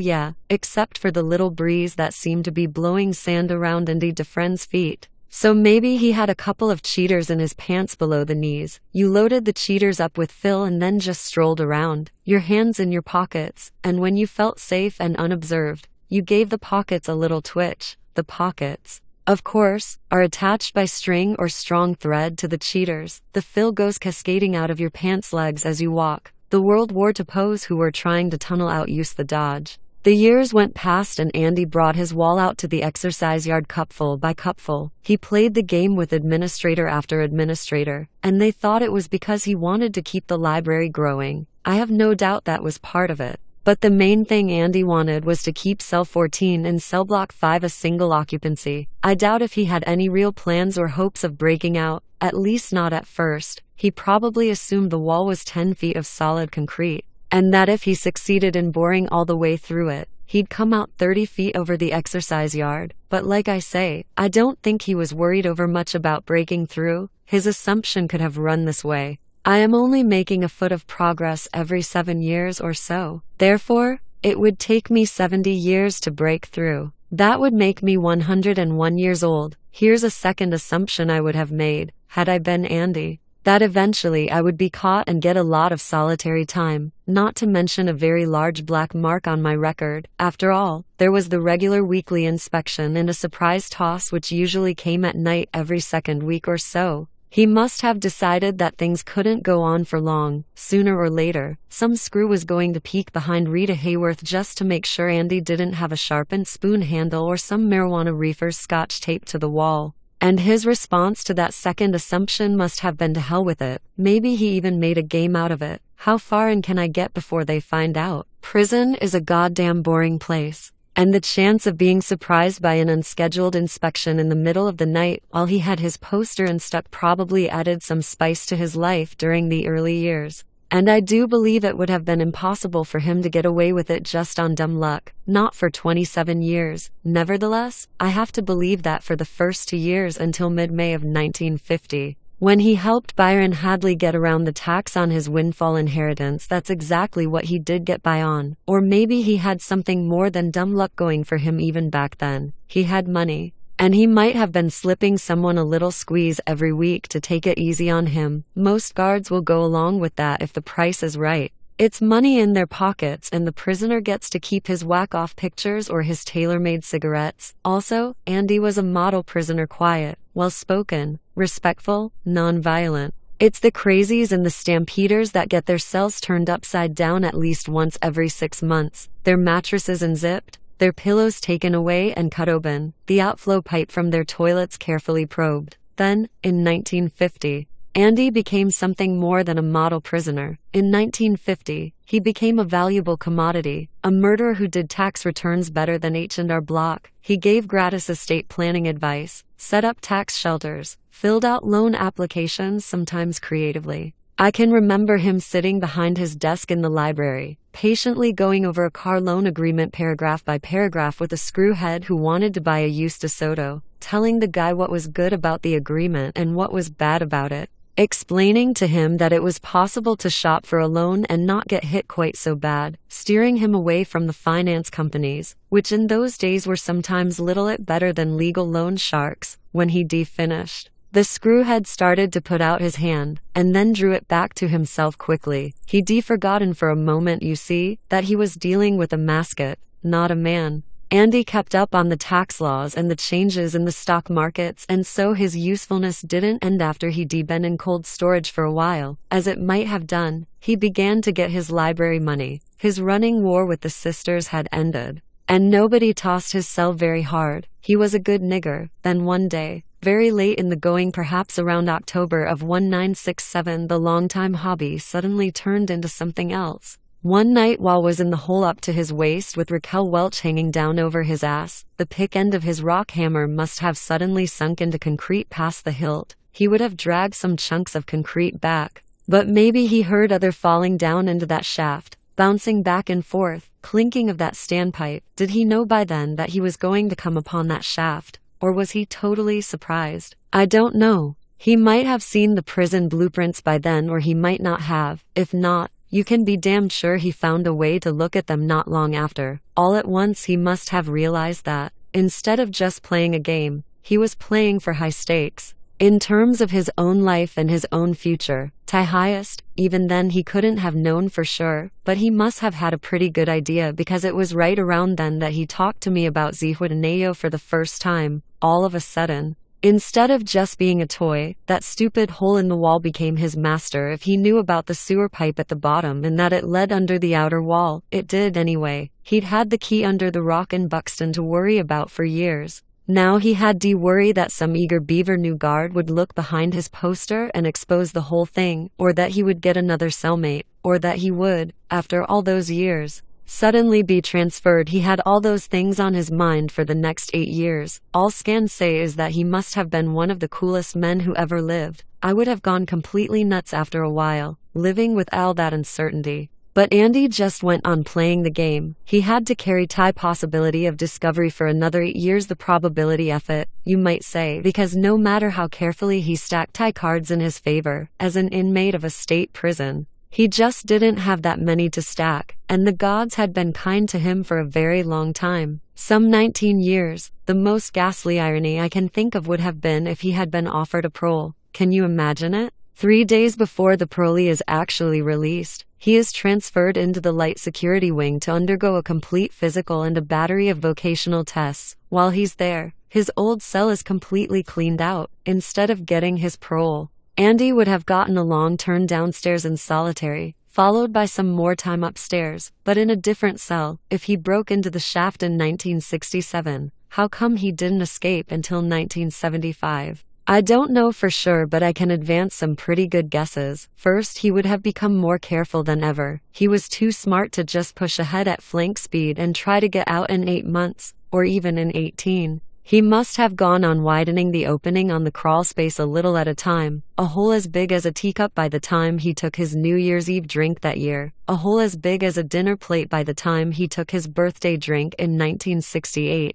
As big as a serving tray by the time the 1969 baseball season opened. For a time I thought it should have gone much faster than it apparently did after he broke through. I mean, it seemed to me that, instead of hating to pulverize the crap and take it out of his cell in the cheater gadgets I have described, he could simply let it drop down the shaft. The length of time he took makes me believe that he didn't dare do that. He might have decided that the noise would arouse someone's suspicions, or if he knew about the sewer pipe, as I believe he must have, he would have been afraid that a falling chunk of concrete would break it before he was ready, screwing up the cell block sewage system and leading to an investigation. And an investigation, needless to say, would lead to ruin. Still and all, I'd guess that by the time Nixon was sworn in for his second term, the hole would have been wide enough for him to wriggle through, and probably sooner than that. Andy was a small guy. Why didn't he go then? That's where my educated guesses run out, folks. From this point they become progressively wilder. One possibility is that the crawl space itself was clogged with crap and he had to clear it out, but that wouldn't account for all the time. So what was it? I think that maybe Andy got scared. I've told you as well as I can how it is to be an institutional man. At first you can't stand those four walls, then you get so you can abide them, then you get so you accept them, and then, as your body and your mind and your spirit adjust to life on an hoe scale, you get to love them. You are told when to eat, when you can write letters, when you can smoke. If you're at work in the laundry or the plate shop, you're assigned 5 minutes of each hour when you can go to the bathroom. For 35 years, my time was 25 minutes after the hour. And after 35 years, that's the only time I ever felt the need to take a piss or have a crap. 25 minutes past the hour, and if for some reason I couldn't go, the need would pass at 30 after, and come back at 25 past the next hour. I think Andy may have been wrestling with that tiger, that institutional syndrome, and also with the bulking fears that all of it might have been for nothing. How many nights must he have lain awake under his poster, thinking about that sewer line, knowing that the one chance was all he'd ever get? The blueprints might have told him how big the pipe's bore was, but a blueprint couldn't tell him what it would be like inside that pipe, if he would be able to breathe without choking, if the rats were big enough and mean enough to fight instead of retreating. And a blueprint couldn't told him what he'd find at the end of the pipe, when and if he got there. Here's a joke even funnier than the parole would have been. Andy breaks into the sewer line, crawls through 500 yards of choking, shit-smelling darkness, and comes up against a heavy-gauge mesh screen at the end of it all. Ha, ha, very funny. That would have been on his mind. And if the long shot actually came in and he was able to get out, would he be able to get some civilian clothes and get away from the vicinity of the prison undetected? Last of all, suppose he got out of the pipe, got away from Shawshank before the alarm was raised, got to Buxton, overturned the right rock,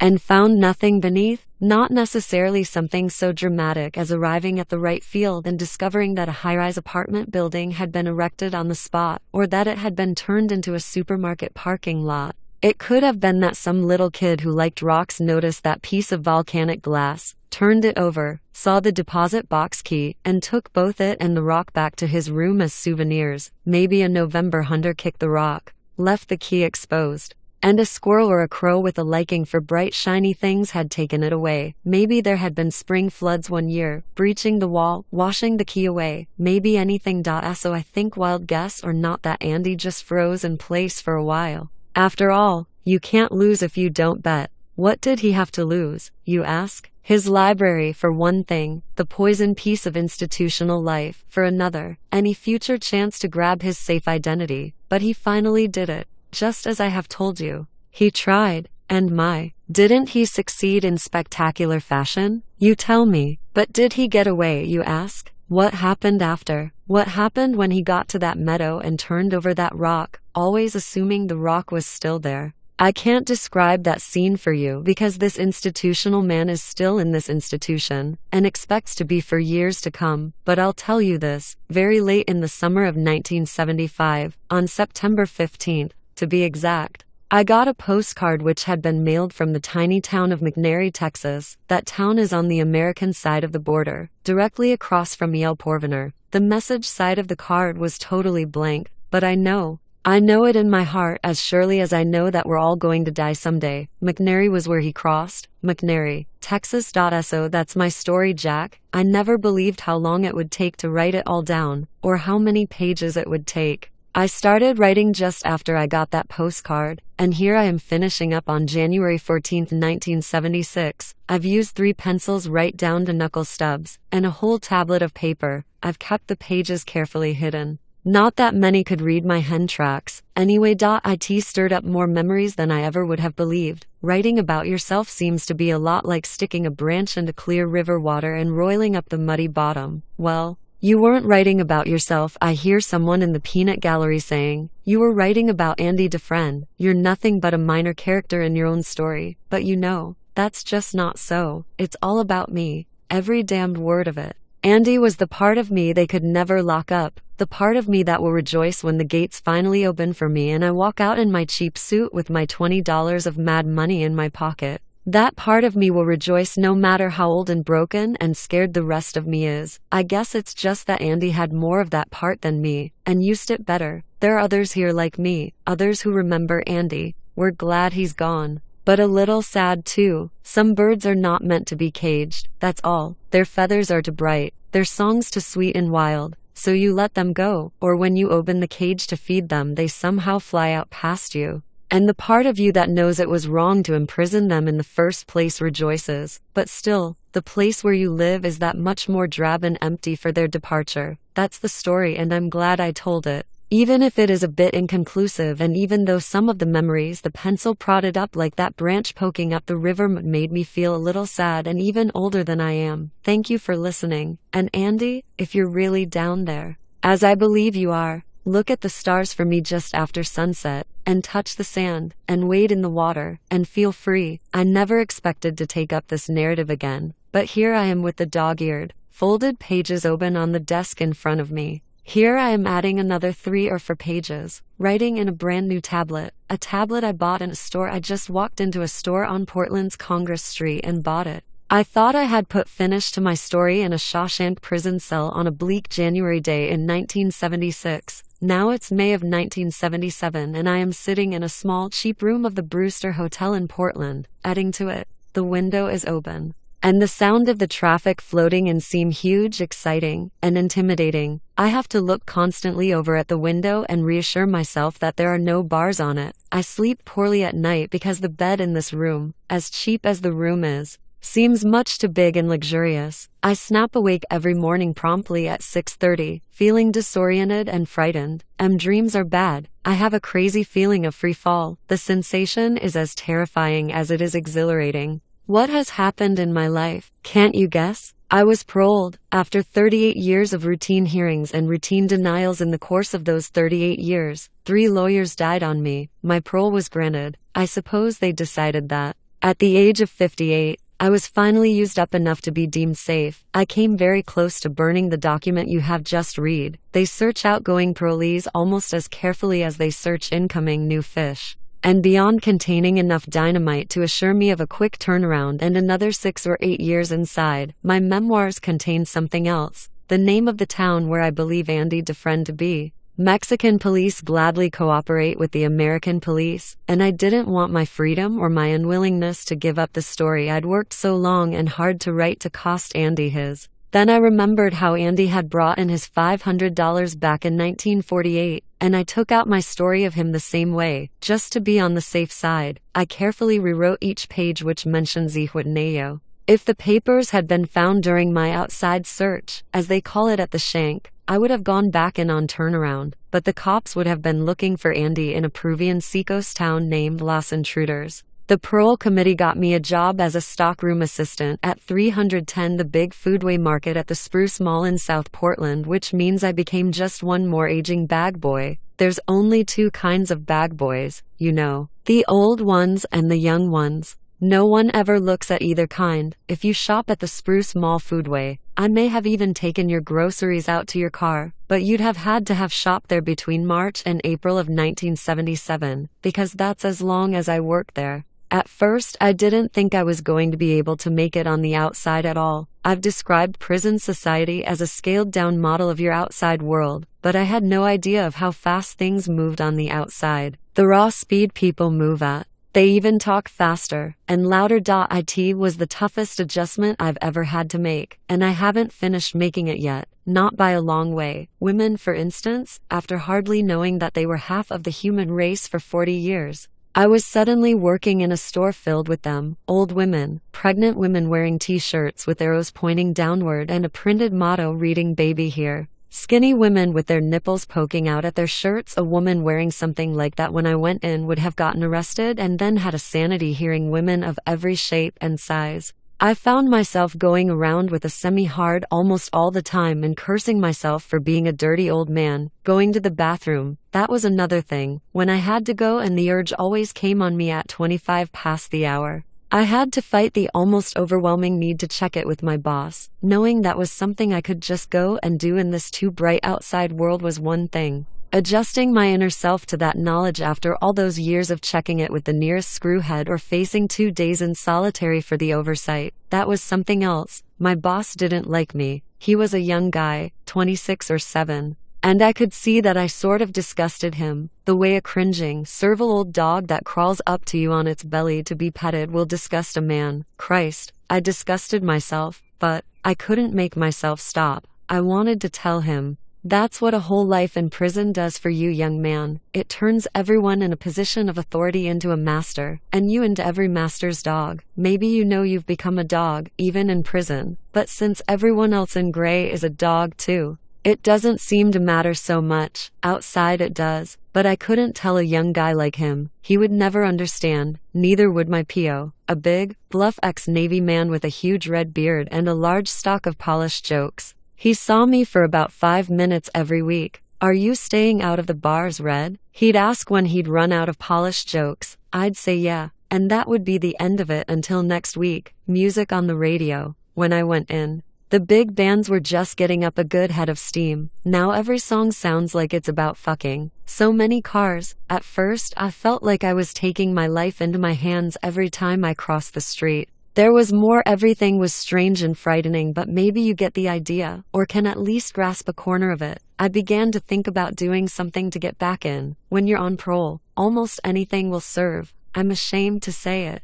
but I began to think about stealing some money or shoplifting stuff from the foodway, anything, to get back in where it was quiet and you knew everything that was going to come up in the course of the day. If I had never known Andy, I probably would have done that. But I kept thinking of him, spending all those years chipping patiently away at the cement with his rock hammer so he could be free. I thought of that and it made me ashamed, and I'd dropped the idea again. Oh, you can say he had more reason to be free than I did. He had a new identity and a lot of money, but that's not really true, you know, because he didn't know for sure that the new identity was still there, and without the new identity, the money would always be out of reach. No, what he needed was just to be free, and if I kicked away what I had, it would be like spitting in the face of everything he had worked so hard to win back. So what I started to do on my time off was to hitchhike rides down to the little town of Buxton. This was in the early April of 1977. The snow just starting to melt off the fields, the air just beginning to be warm. The baseball team's coming north to start a new season, playing the only game I'm sure God approves of. When I went on these trips, I carried a silver compass in my pocket. "There's a big hayfield in Buxton," Andy had said. "And at the north end of that hayfield there's a rock wall, right out of a Robert Frost poem. And somewhere along the base of that wall is a rock that has no earthly business in a main hayfield. A fool's errand, you say. How many hayfields are there in a small rural town like Buxton? 50? 100? Speaking from personal experience, I'd put it at even higher than that, if you add in the fields now cultivated, which might have been haygrass when Andy went in. And if I did find the right one, I might never know it, because I might overlook that black piece of volcanic glass, or, much more likely, Andy put it into his pocket and took it with him.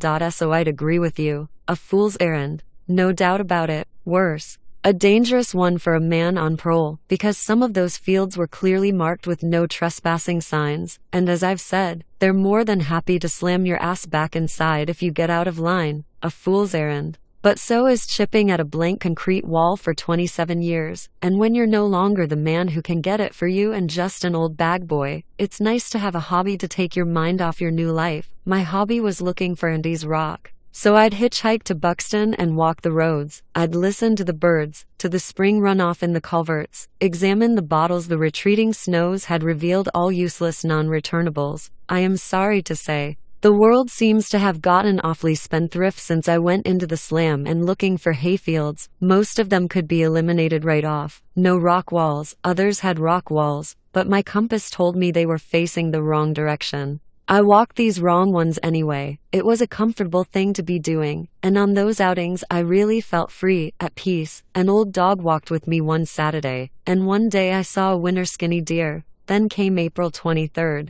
A day I'll not forget even if I live another 58 years. It was a balmy Saturday afternoon, and I was walking up what a little boy fishing from a bridge told me was called the Old Smith Road. I had taken a lunch in a brown foodway bag, and had eaten it sitting on a rock by the road. When I was done, I carefully buried my leavings, as my dad taught me before he died, when I was a sprat no older than the fisherman who had named the road for me. Around 2 o'clock, I came to a big field on my left. There was a stone wall at the far end of it, running roughly northwest. I walked back to it, squelching over the wet ground, and began to walk the wall. A squirrel scoffed me from an oak tree. 3/4 of the way to the end, I saw the rock. No mistake, black glass and as smooth as silk, a rock with no earthly business in a Maine hayfield. For a long time I just looked at it, feeling that I might cry, for whatever reason. The squirrel had followed me, and it was still chattering away. My heart was beating madly. When I felt I had myself under control,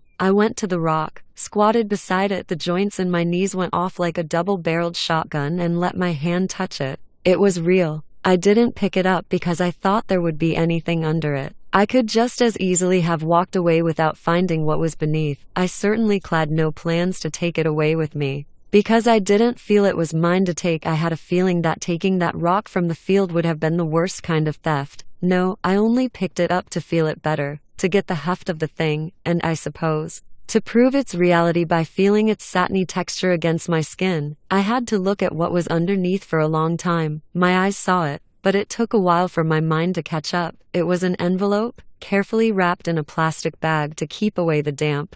My name was written across the front in Andy's clear script. I took the envelope and left the rock where Andy had left it, and Andy's friend before him. Dear Red, if you're reading this, then you're out. One way or another, you're out. And if you've followed along this far, you might be willing to come a little further. I think you remember the name of the town, don't you? I could use a good man to help me get my project on wheels. Meantime, have a drink on me and do think it over. I will be keeping an eye out for you. Remember that hope is a good thing, Red, maybe the best of things, and no good thing ever dies. I will be hoping that this letter finds you, and finds you well. Your friend, Peter Stevens. I didn't read that letter in the field. A kind of terror had come over me, a need to get away from there before I was seen. To make what may be an appropriate pun, I was in terror of being apprehended. I went back to my room and read it there, with the smell of old men's dinners drifting up the stairwell to me. Beefaroni, Risciaroni, Noodleroni. You can bet that whatever the old folks of America, the ones on fixed incomes, are eating tonight, it almost certainly ends in roni.